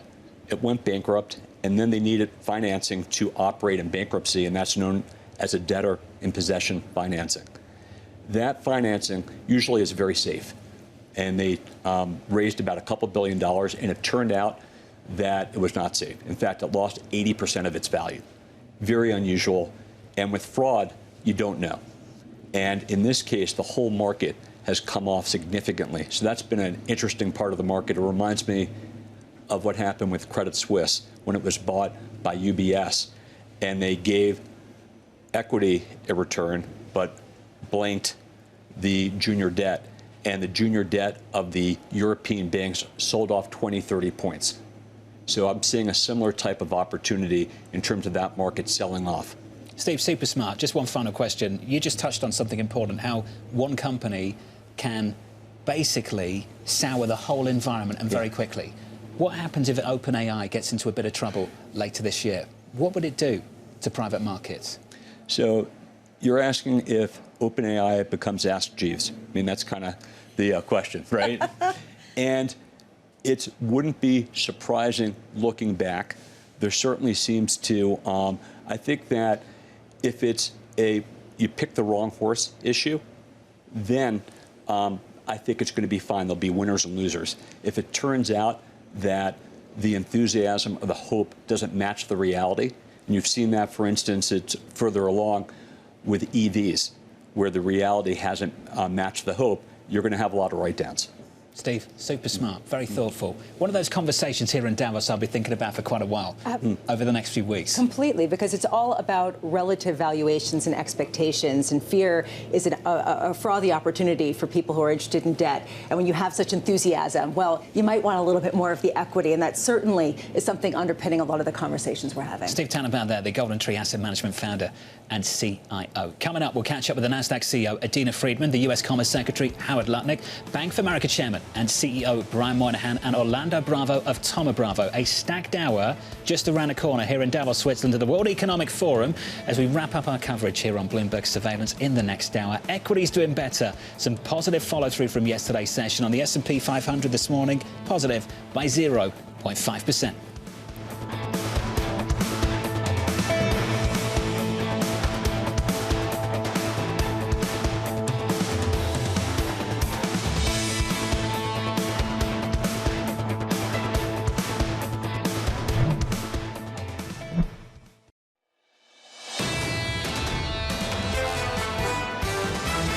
Global diversification in fixed income markets is actually valuable for the first time in a long time. The US bond market is still the most liquid market in the world. The long end of the yield curve will go up. The 10-year is doing its job. If we could get ahead of our fiscal policy problems, I think we could calm the bond markets down. Bloomberg Surveillance, live from Davos, with Jonathan Ferro, Lisa Abramowicz, and Annmarie Hordern. Live from Davos, Switzerland this morning. Good morning for our audience worldwide. The final hour of our coverage here in Davos, Switzerland starts right now. And equity futures are doing better on the S&P 500 throughout this morning, higher by 0.5, call it 0.6% up, and up yesterday as well, following the words of the President of the United States. I said this 2 hours ago. I think we should recap. The most accurate forecaster in Davos, Switzerland, the Finnish President Alexander Stubb, when asked by us at the start of the week, where will we be at the end of the week? Diffused, settled, stability, de-escalation. That is exactly where we are this Thursday morning. All of the most extreme aspects of the proposal, potential invasion militarily into Greenland, and of course the tariff regime that could potentially be placed on Europe, taken off the table in that speech. And although it was a pretty intense speech in other ways, and it did ignite some emotions, it didn't have those key aspects that really were potentially problematic. That said, At what point do we leave here with a changed dynamic between the allies? That's what a lot of people are talking about. And it depends on who you're speaking to what the answer is. I went downstairs yesterday after that address and asked a few people, so what did you think? And we got into it. They were like, it's kind of vanilla for the president. I was like, that's vanilla. And that's vanilla because he's anchored us to the extreme. Anchored us so far over here that was vanilla, and that's what people wanted to see. Well, this entire week, having this conversation, you have to remember how the president always negotiates in public. This time he was leaking text messages for us all to read, so you felt like you were living his live negotiation. But he did this with NATO in his first term, and then he got to the destination he wanted to with Europe paying more. He did this on Liberation Day, where the market pushed back, countries pushed back, even some members of his team said, I think it's time to negotiate. So he decided to negotiate, and then what did he get? He actually got tariff levels and tariff revenue coming to the United States. Now, you might not agree with the policy. We continuously see that is how he negotiates, and he did it once again about Greenland. The president was able for everyone to have really existential crisis for Europe. Everyone talk about Greenland, then he comes in, diffuses the issue, and then is about to go have a bunch of bilateral meetings. I think it would be wrong to say the market pushed back and they responded to that. A 2% move on the S&P 500, 2% away from record highs on the S&P 500. What was notable is what you talked about, Lisa, the fact that countries pushed back. G7 allies pushed back in a way that they didn't push back last April. They didn't push back last year. This was something new, and let's see if it sticks for the rest of the year. There was a feeling that a red line was crossed, and you were talking about that earlier. There was a feeling that the culture clash was becoming too great between the United States and the rest of the European allies, and that remains to be seen whether that culture clash will come with real tangible decoupling, if you will, or whether ultimately it will just lead to a different tone in some of these discussions going forward. Let's have those discussions now. Coming up on this program, we'll catch up with the Nasdaq chair and CEO, Adena Friedman. The US Commerce Secretary, Howard Lutnick, joins us in about 15 minutes' time. Then we catch up with the Bank of America Chairman and CEO, Brian Moynihan. We begin this hour with stocks rising as President Donald Trump has abandoned his tariff threats against Europe, easing some investor concerns. The Nasdaq Chair and CEO, Adena Friedman, joins us now for more. Adena, good to see you. It's great to be here. Thank you. Let's get up to speed on where you are. You wrote a really interesting article about the capacity of financial markets to provide the capital needed for this transition. How important is that? And does that put America in the lead? Well, so I do think that one of the things that everyone here has converged on is the fact that AI is a transformational technology. I've heard it from policymakers, I've heard it from politicians, I've heard it from the private sector, and from those that serve the private sector and the public sector. So there's no doubt that this is a technology that's going to redefine probably every industry. So therefore, it needs to be financed, it needs to be built out. And as we've seen in other transformational moments in our history with technology, the amount of investment that's required can range from 2 to 5% of GDP. In terms of what's been put to into the ground and literally into the ground so far for AI is about 1% of GDP. And so we still have an opportunity to continue to accelerate and escalate the investment in order to really accelerate the potential of this technology. So that's really the foundational capabilities that we need to be able to start to take advantage of what this technology really will have to offer. Now it's a matter of how do you diffuse that technology into the economy, and that goes to enterprise use cases, enterprise integration of the technology. And that's where I think people are wondering why it's taking as long as it's taking. Now, it's only been 3 years. And yes, there are a lot of incredible startups that have been born that have found problems and been able to solve them very quickly and scale their businesses very quickly.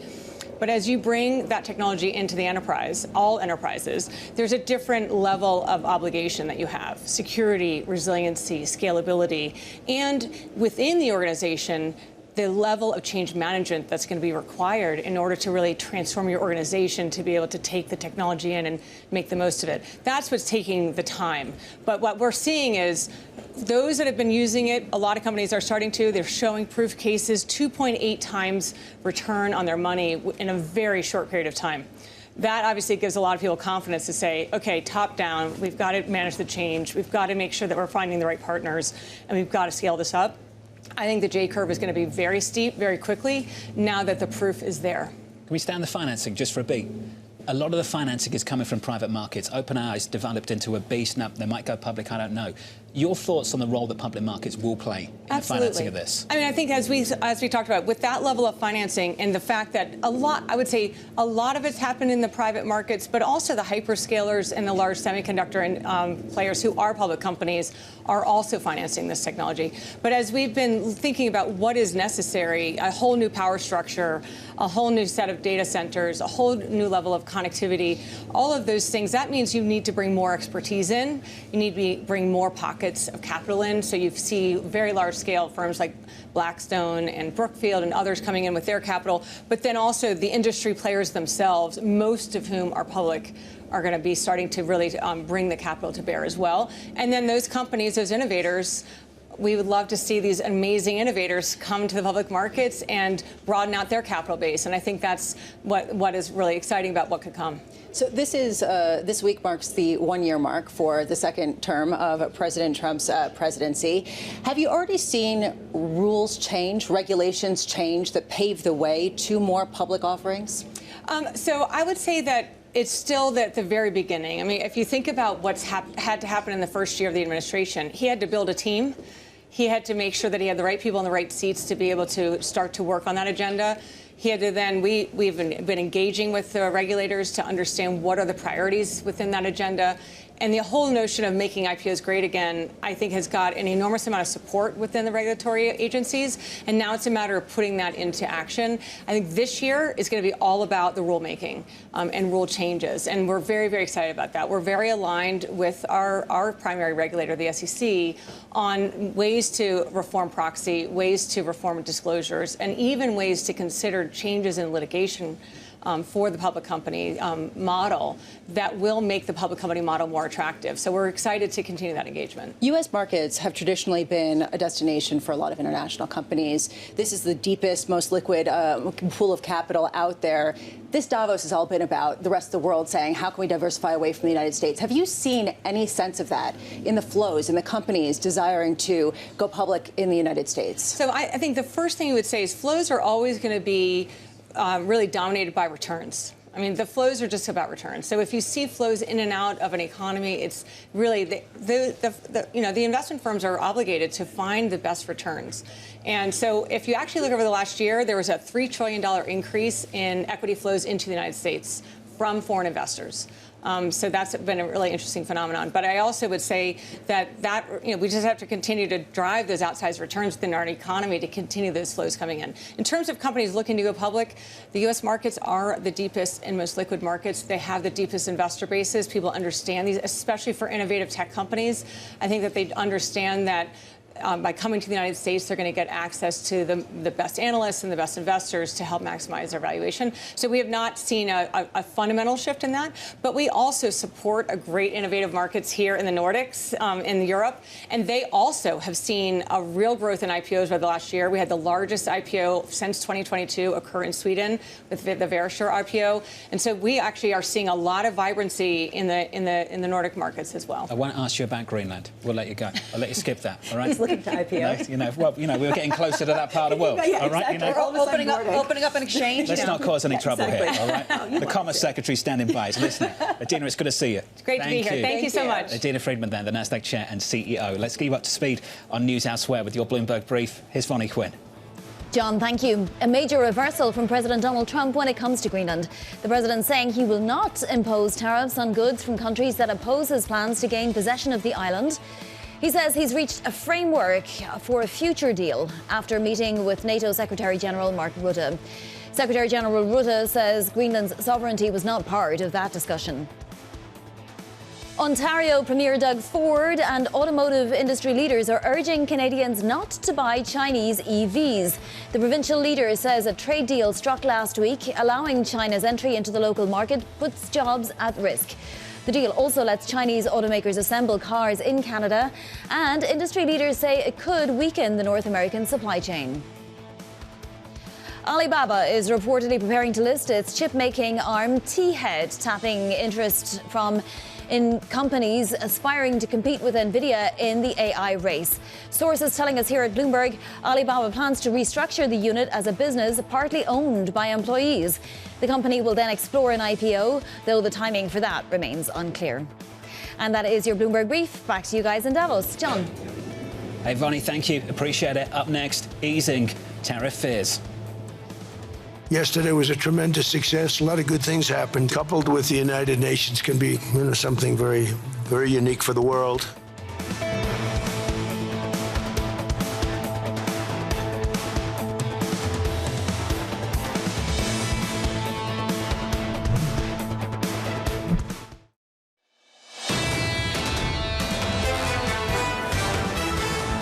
A better tone to financial markets following the president's address just yesterday here in Davos, Switzerland at the World Economic Forum. Equities higher in yesterday's session. Positive follow-through so far this morning. So we count you down to the opening bell about 1 hour and 15 minutes away. Equities up here across the board on the S&P 500 by about 0.5%. Under surveillance this morning, easing tariff fears. Yesterday was a tremendous success. A lot of good things happened. There's tremendous potential with the United Nations, and I think the combination of the Board of Peace with the kind of people we have here, coupled with the United Nations, can be something very, very unique for the world. So here's the latest this morning. The President of the United States, Donald Trump, cancelling European tariffs that were set to begin February 1st after reaching a framework deal over Greenland. The US Commerce Secretary, Howard Lutnick, joins us now, making some waves at the World Economic Forum over the last couple of days. Mr. Secretary, it's good to see you. Great to see you. Let's cut through the drama. Let's get to the big point, the elephant in the room. What happened at dinner time the other night? I've heard all kinds of stories, booing, Lagarde storming out the room. What happened, sir? Oh, this is so silly. So at the end of the evening, they called on me. I just published an op-ed in the Financial Times. And so they called on me. I gave, 2-3 minutes of my FT, which basically said that globalization, right, and the outsourcing of your industry to the lowest cost in the world, right, had really harmed America, it had harmed Europe, and it had failed us, and that we need to reshore, need to take care of our own citizens. So that's basically the model. And when I was done with that 2 or 3 minutes, one person of the 200-odd people in the room booed. And I felt honored because it was Al Gore. And Al Gore booed. And I was like, really? So Madame Lagarde wasn't throwing bread rolls at you from the back? That wasn't happening? No, I mean, I put it in the FT. I mean, I wasn't like trying to be quiet about it. I mean, I think that globalization, right, and the idea of global supply chains and finding the lowest cost, I mean, that is just not the way to take care of your auto workers, right, who are in Ohio and Michigan. And so we're bringing that back. So think about this. When we were done we started auto tariffs, we started working on it in March, and we finished in November. And we were done. The last day when we finished, General Motors and Ford stocks each went up 10%.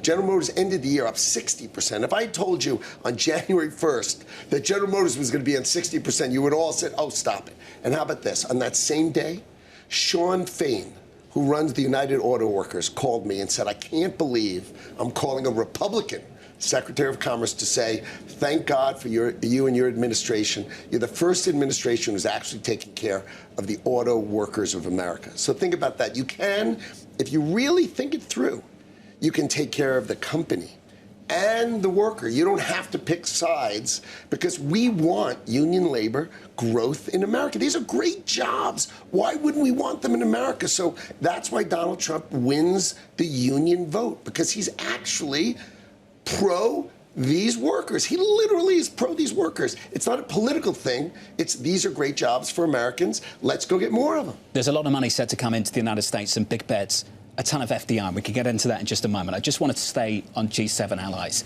This week's been quite a week. Emmanuel Macron, the French president, has said, basically accusing the US of trying to subordinate the Europeans. The Prime Minister of Canada, I'm sure you heard his speech, Mark Carney, the other day, said this is not a transition, it's a rupture. How would you describe relations with those countries at the moment? I think our relations are perfectly fine, right?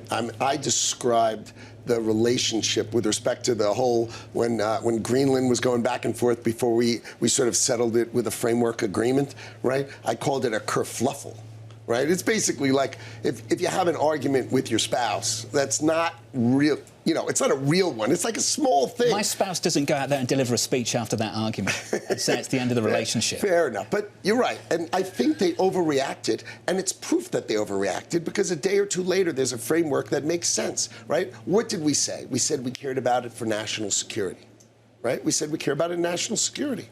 I mean, it's obvious we care about it for national security because if you're going to build a Golden Dome over the United States of America, right, wouldn't you prefer the Golden Dome cover Greenland? So when you're knocking out the missiles, you're not knocking them out right over your head. Like we've all seen Israel like knocking out the missiles right over their head with their Iron Dome. Wouldn't you prefer to knock out the missiles if you live on the east coast of the United States of America over Greenland, a couple of thousand miles away where there's no people, right? Doesn't that sound better? So this is sort of where we're thinking about it and how our national security team is thinking about it. So I'll what's leave it actually to in them. the framework? Well, the framework is a national security-based framework. That's what the United States cares about. We care about our national security, and we care about the shipping lanes. So let's talk about the national security and shipping lanes, and let's see if we can't figure out a framework to do that together. And I think that's what the president truthed about. He said we're going to try to figure that out together because those were the key points that the United States of America cared about. And I think the president's been clear about it, and he just wants people at the table dealing with it swiftly. I mean, think about this. He sends out a truth, and like within 4 days, right, we have a framework agreement. Like that's, by the way, that's a pretty effective And we had truth, tariffs I have to tell on. you. We had tariffs on, tariffs off. They were what never does this on. do? They were never on. The threat of them are coming on for February 1st. What does this do now for the agreement you and your team struck with Brussels? Because the legal implementation has now been put on hold. Oh, I think it'll be put on hold probably tomorrow. I mean, come on. That's why I said it's an overreaction. I mean, they know when the president says this is what's going to happen. I mean, what provoked the president? What provoked the president was that they sent military people to Greenland. I mean, they didn't send military people to Ukraine. Like, why are they sending military people to Greenland? It seemed like a provocation. We spoke to the Finnish leader, and he suggested that was a miscommunication, and he cleared that up pretty quickly. There's something I want to get into with you that I think is quite important. This, of course, is the art of the deal. We talk about it on the programme all the time. The president anchors the story to the extreme and then gets a favourable deal for the United States. I think that's well understood. Something happened, though, in the last 12 months that I think is really interesting. He tried the same thing with Canada and totally upended the election in Canada north of the border. Poilievre was going to sail away with that. The reason Mark Carney's here as Prime Minister is because the President took such an assertive stance on Canada. Now, at the time, I was finding the humour in the conversation. Then the Canadians started lighting up the Bloomberg terminal, sending messages. They were deeply offended. And we've seen that damage the economic relationship with Canada and the United States. And the risk here, Mr. Secretary, and I'd love your thoughts on it and your reaction, because I think this is really important regarding the Europeans. The points you're making about Europe and have made over the last week are valid points, and they're actually well received by a lot of Europeans. But the style in which it's being delivered at the moment, some of them are finding it offensive. Do you think there's a risk here that we damage the economic relationship with the Europeans in the same way we do with the Canadians, and for that matter, derail the conservative movement in Europe that's well underway? I don't. I think the fact is that you need to rethink. I think Europe is amazing, and it's got extraordinary opportunity and a $20 trillion economy. But think about this.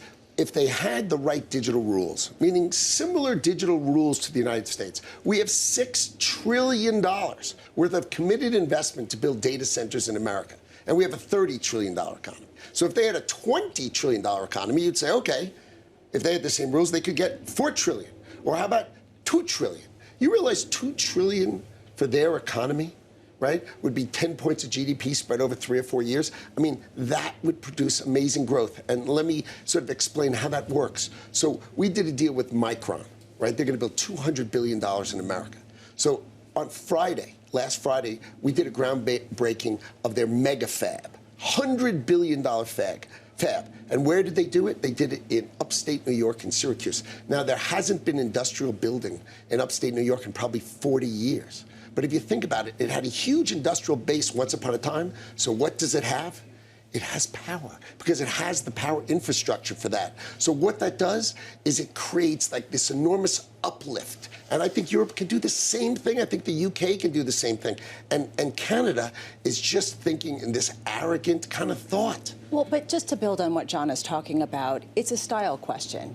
Can you get the same results without using words like calling leaders weak or their economies decaying, right? Is it necessary to provoke the visceral feeling that we feel among a lot of leaders here and in conversations with international investors? I mean, is there any other way? Is that style more harmful than it is helpful?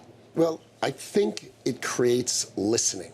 Like people pay attention to it and listen to it. If you just sort of blend in, no one hears anything in Davos, right? Everybody says the same blah, blah, blah, blah, blah. And if you need to break out and you need to say it. So my view is, right, that Canada has never expressed to the world that they have the best deal, the second best deal in the world. The best deal in the world is Mexico, because remember, they have USMCA, which means 85% of the Canadian economy comes into the United States for zero. And there he is complaining that he's going to go to China and improve it. What's he going to do?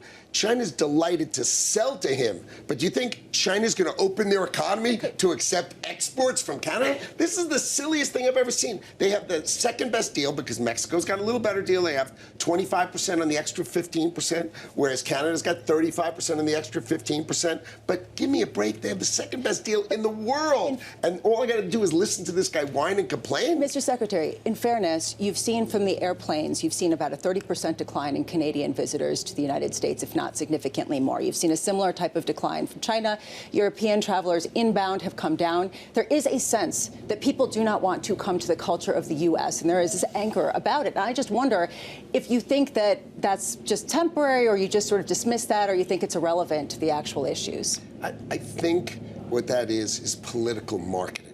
Right? The Canadians have the second best deal in the whole wide world. If they continue this path, right, which is a political path of a certain thing. I'm going to go fly to China. I'm going to open up my markets to China. I'm going to take Chinese electric cars and do all sorts of this stuff. Then when USMCA gets renegotiated. This year, sort of like towards the end of the summer, in the middle of the summer, do you think the President of the United States is going to say, you should keep having the second best deal in the world? I mean, you guys are such great friends. I mean, they are playing with a set of rules that they haven't really thought I can through. hear it in your voice. You're excited about negotiating this, aren't you, later this year? Well, they've sort of given a sort of a roadmap of saying, so I guess we should change the whole deal, right? You want to be like the rest of the world. You don't want to be this favored neighbor because you've taken it so for granted that you're willing to come to Davos and say there's two hegemonic powers in the world, and we're going to decide which one we're going to work with. Really? You're going to either work with the United States of America, where 75% of your economy is totally tied to it, or China? Why would you say that? I think it's political. You know, I think if we take it correctly, we should look at it as just political noise coming out of a prime minister, and maybe this is working for his election.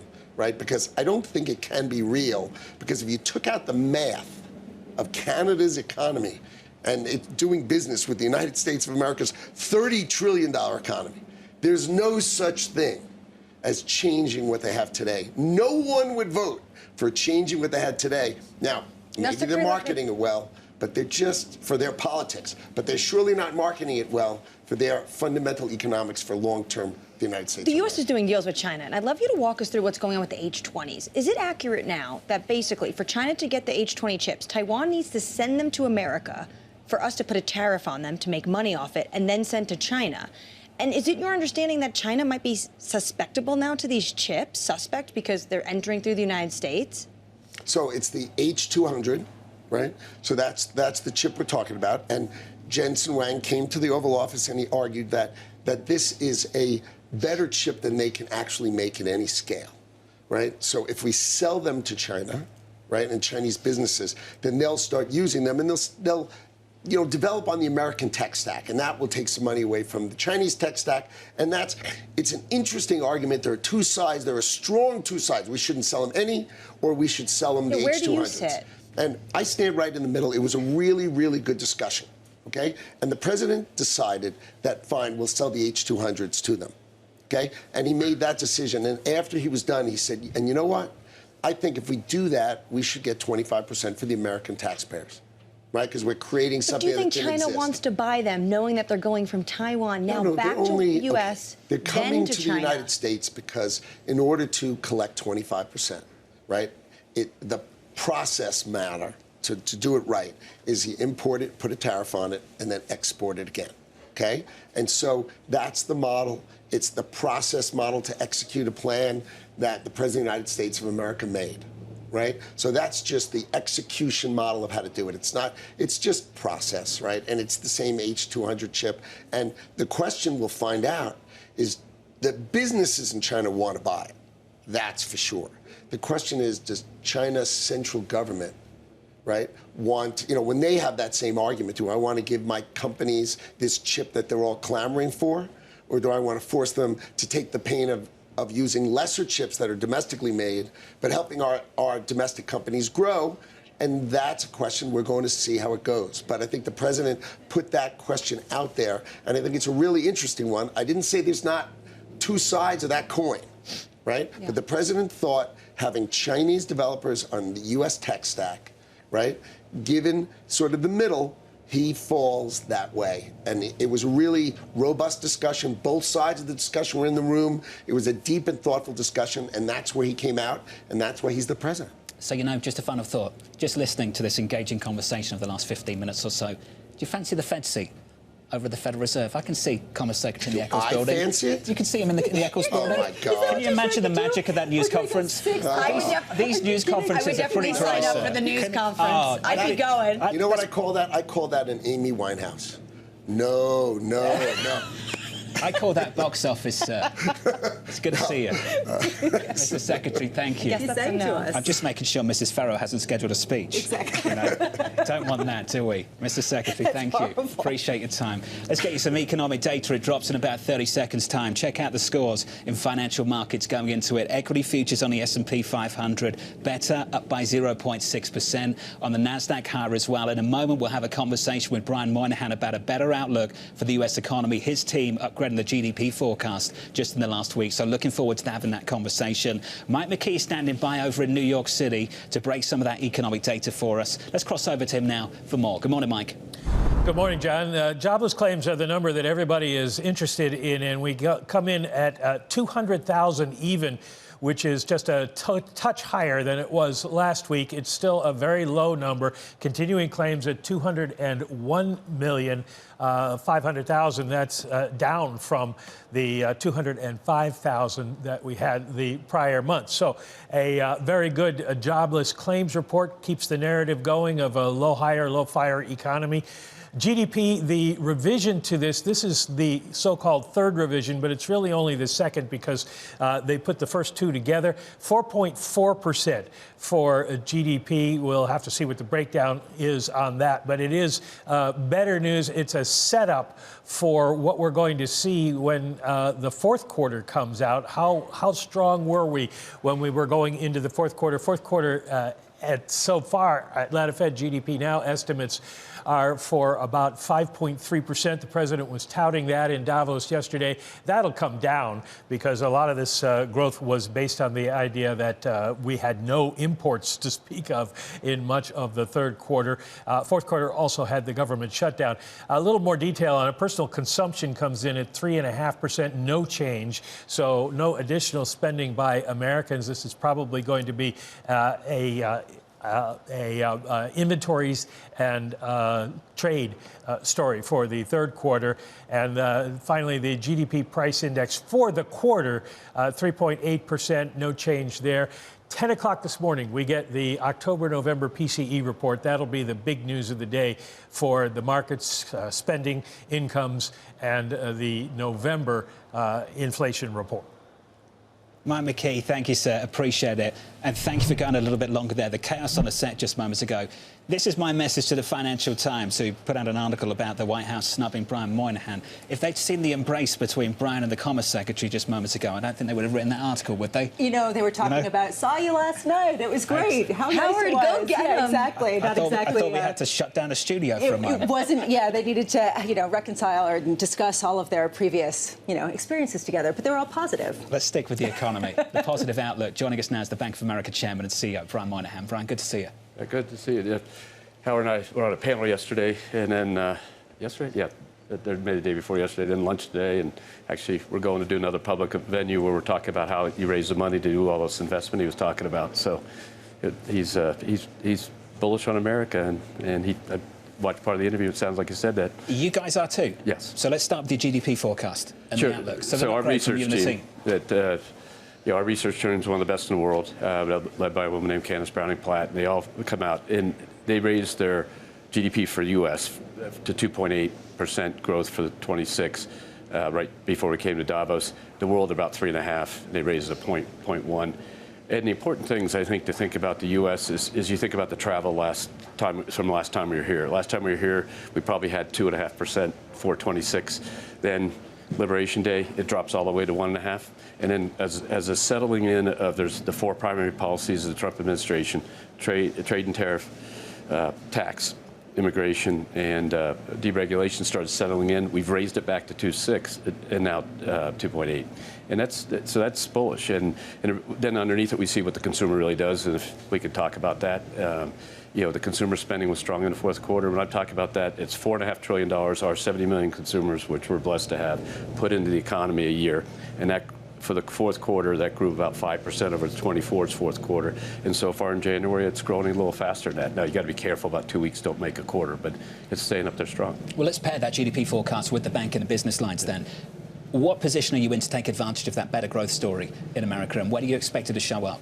Well, because of who you are, and we've been part owners in this company a long, long time ago, and Mike's built a good thing around the markets business. That's what you're always interested in, even though there's all this other stuff that makes a lot of money. But look, if you look at Jim DeMar, is now co-president of the company, but his team in markets this year had their last quarter had their 15th consecutive quarter of year-over-year growth. They just keep walking up, 10% up for the fourth quarter. If you look at investment banking, which was kind of interesting, so Matthew Coder and team, early in December, we thought we were about $1.5 billion, and I went out at a conference and told people that, and lo and behold, we ended up at $1.65 billion, and that made 2025 the second best year of investment banking fees in our company's history.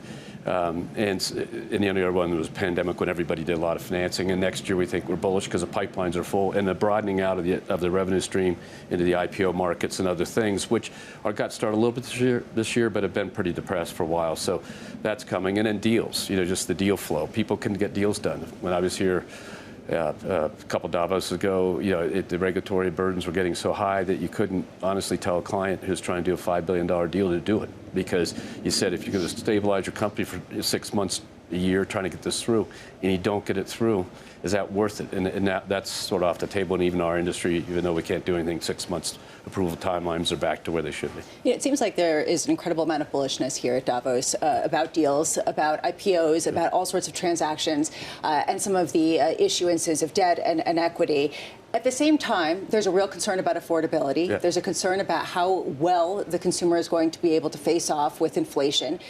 I'm just wondering if this is the year that we see the two come together, because last year they didn't come together. We saw the same kind of joblessness in terms of the growth, and we saw the same kind of lack of enthusiasm in sentiment surveys. Yeah, so if you look through if you think about last year, and think about how bullish people were last year because about the United States and the change in regulatory regime and things like that, in April, things changed, and then by the end of the year, it changed back. And so I think that had a lot to do with it. If you look at the consumer, and what we see, that spending level is not consistent with people who feel they're threatened in the future, and they're spending on all kinds of things. Now, if you look at the research team, the Bank of America Institute, if you look at the work they've done, if you put three groups of customers, lower income third, middle income third, upper income third, they're all growing but the middle and upper growing at a faster rate.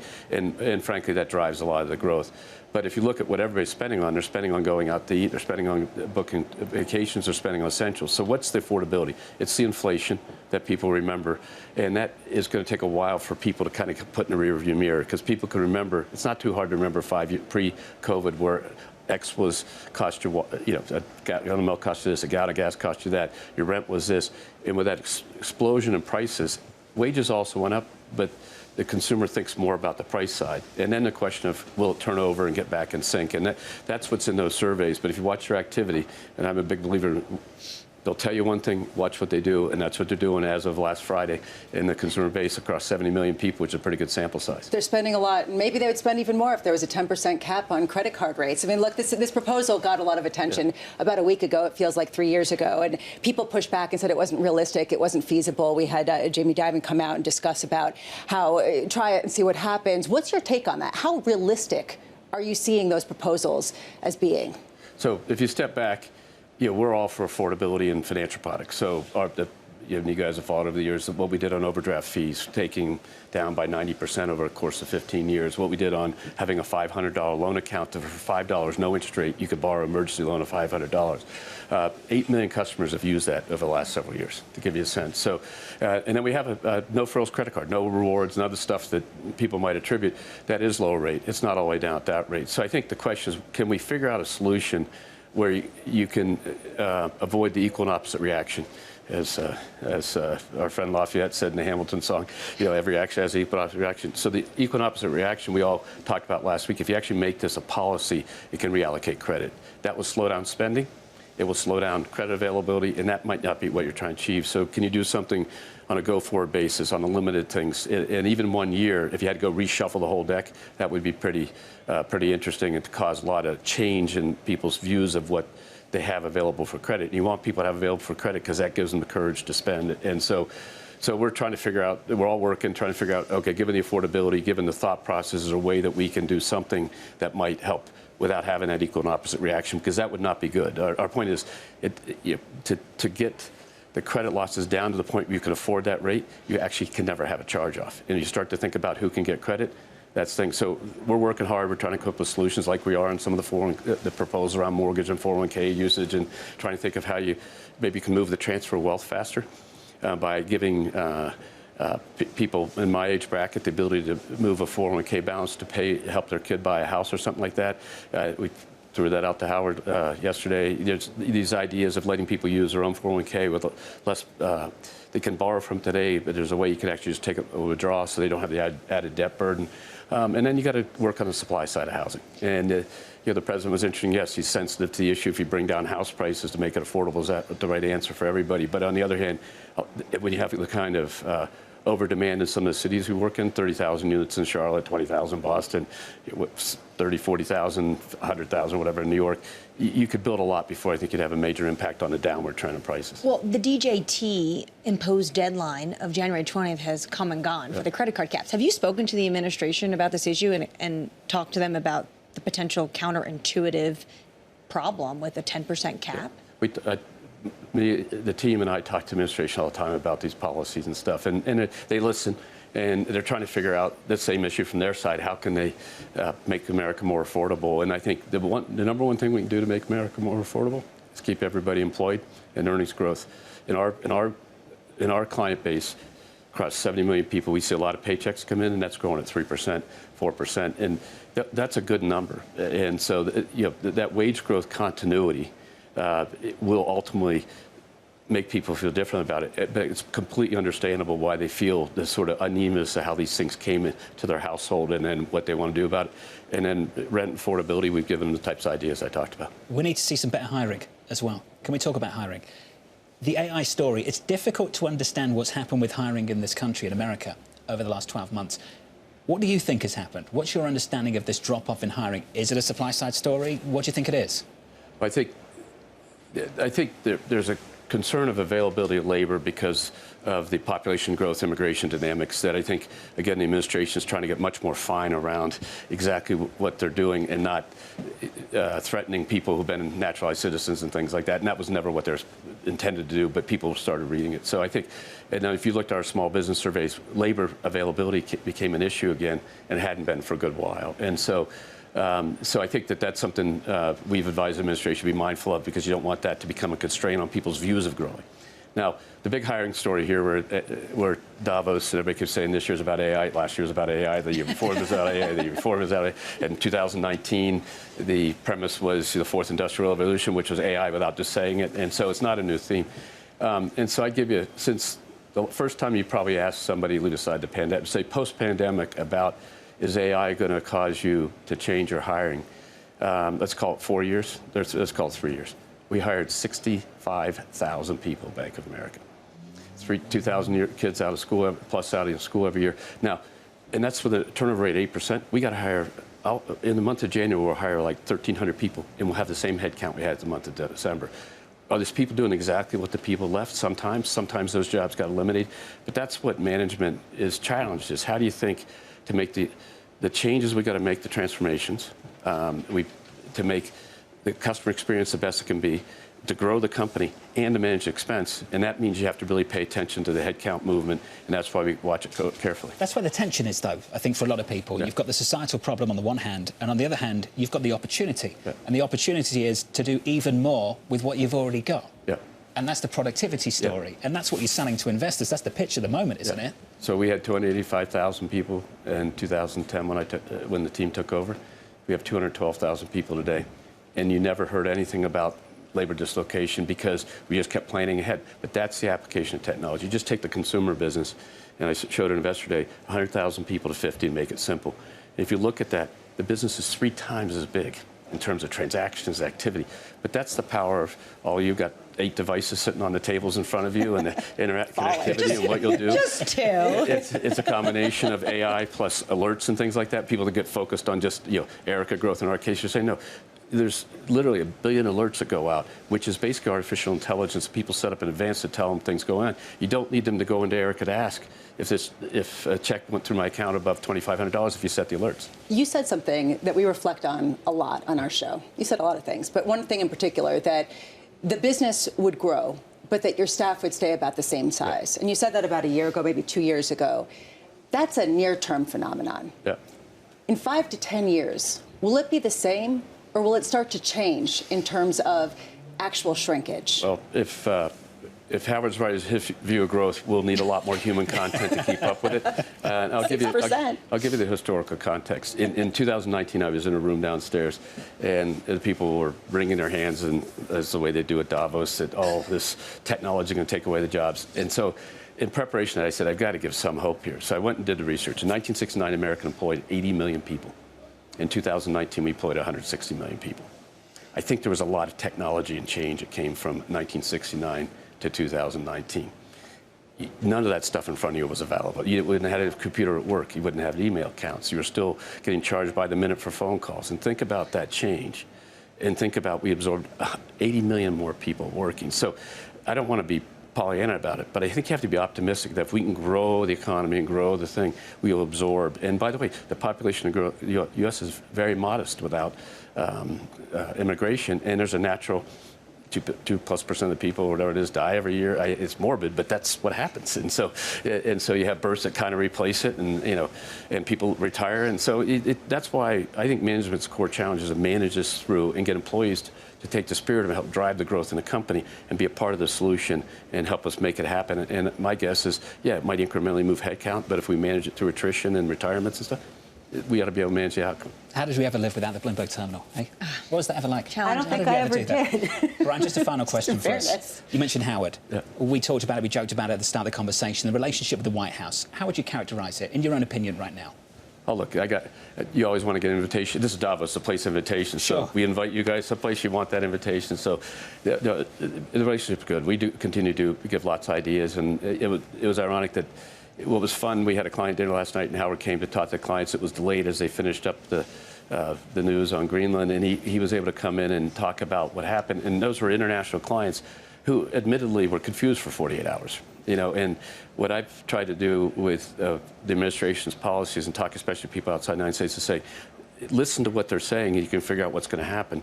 But don't confuse security with a trade policy. They wanted to get action, and they did. And that's a great thing. And you saw, leave aside the market reaction, which can go up and down on a day. What you saw is the clients say, OK, I got it. Now let's go set the business plans that will help have that growth in the future. Brian, it's good to see you. Good to see you. Looking forward to covering the World Cup with you as well in the next few months. Thank you, sir. Thank you very much. Brian Moynihan, the Bank of America chairman and CEO. Let's get you an update on news elsewhere with your Bloomberg brief. Here's Vonnie Quinn. Hey, Vonnie. Hey, John. Thank you. So recapping that data we got about a quarter hour ago, the U.S. economy expanded by more than projected in the third quarter, with GDP data coming in at 4.4% growth. That was above estimates. In the labour market, jobless claims totaled 200,000 for last week. That was a slight increase from the week prior, but below estimates for 209,000. Blue Origin says it's building a satellite communication network called TerraWave, designed to deliver connectivity to data centres, governments and businesses. The Jeff Bezos-backed company plans to put more than 5,000 satellites in low and medium Earth orbit, delivering data speeds of up to 6 terabytes per second worldwide. Deployment is set to start in late 2027. Paramount Skydance shares rising after the company extended its tender offer for Warner Bros. Discovery once again. The move giving investors more time to weigh its proposal to acquire the rival media company, with the new offer set to expire February 20th. It follows a revamped bid from Netflix on Tuesday that would buy Warner Bros. In an all-cash deal.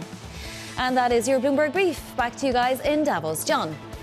Hey, Vonnie, great work as always. Appreciate your work this morning. Thank you. Up next on the programme, phasing in AI. If we have to do that to save society, remember, it'll be more productive society. So society will have more production.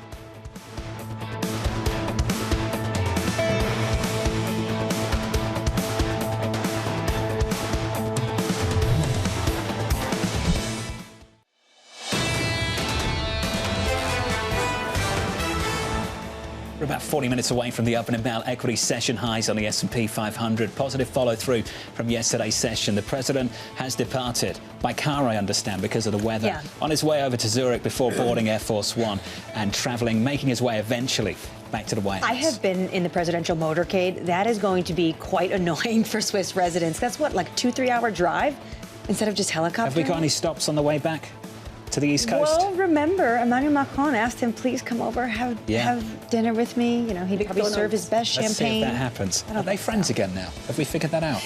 I cannot figure it out. They're frenemies. What a week. Let's round it up. Under surveillance this morning, phasing in AI.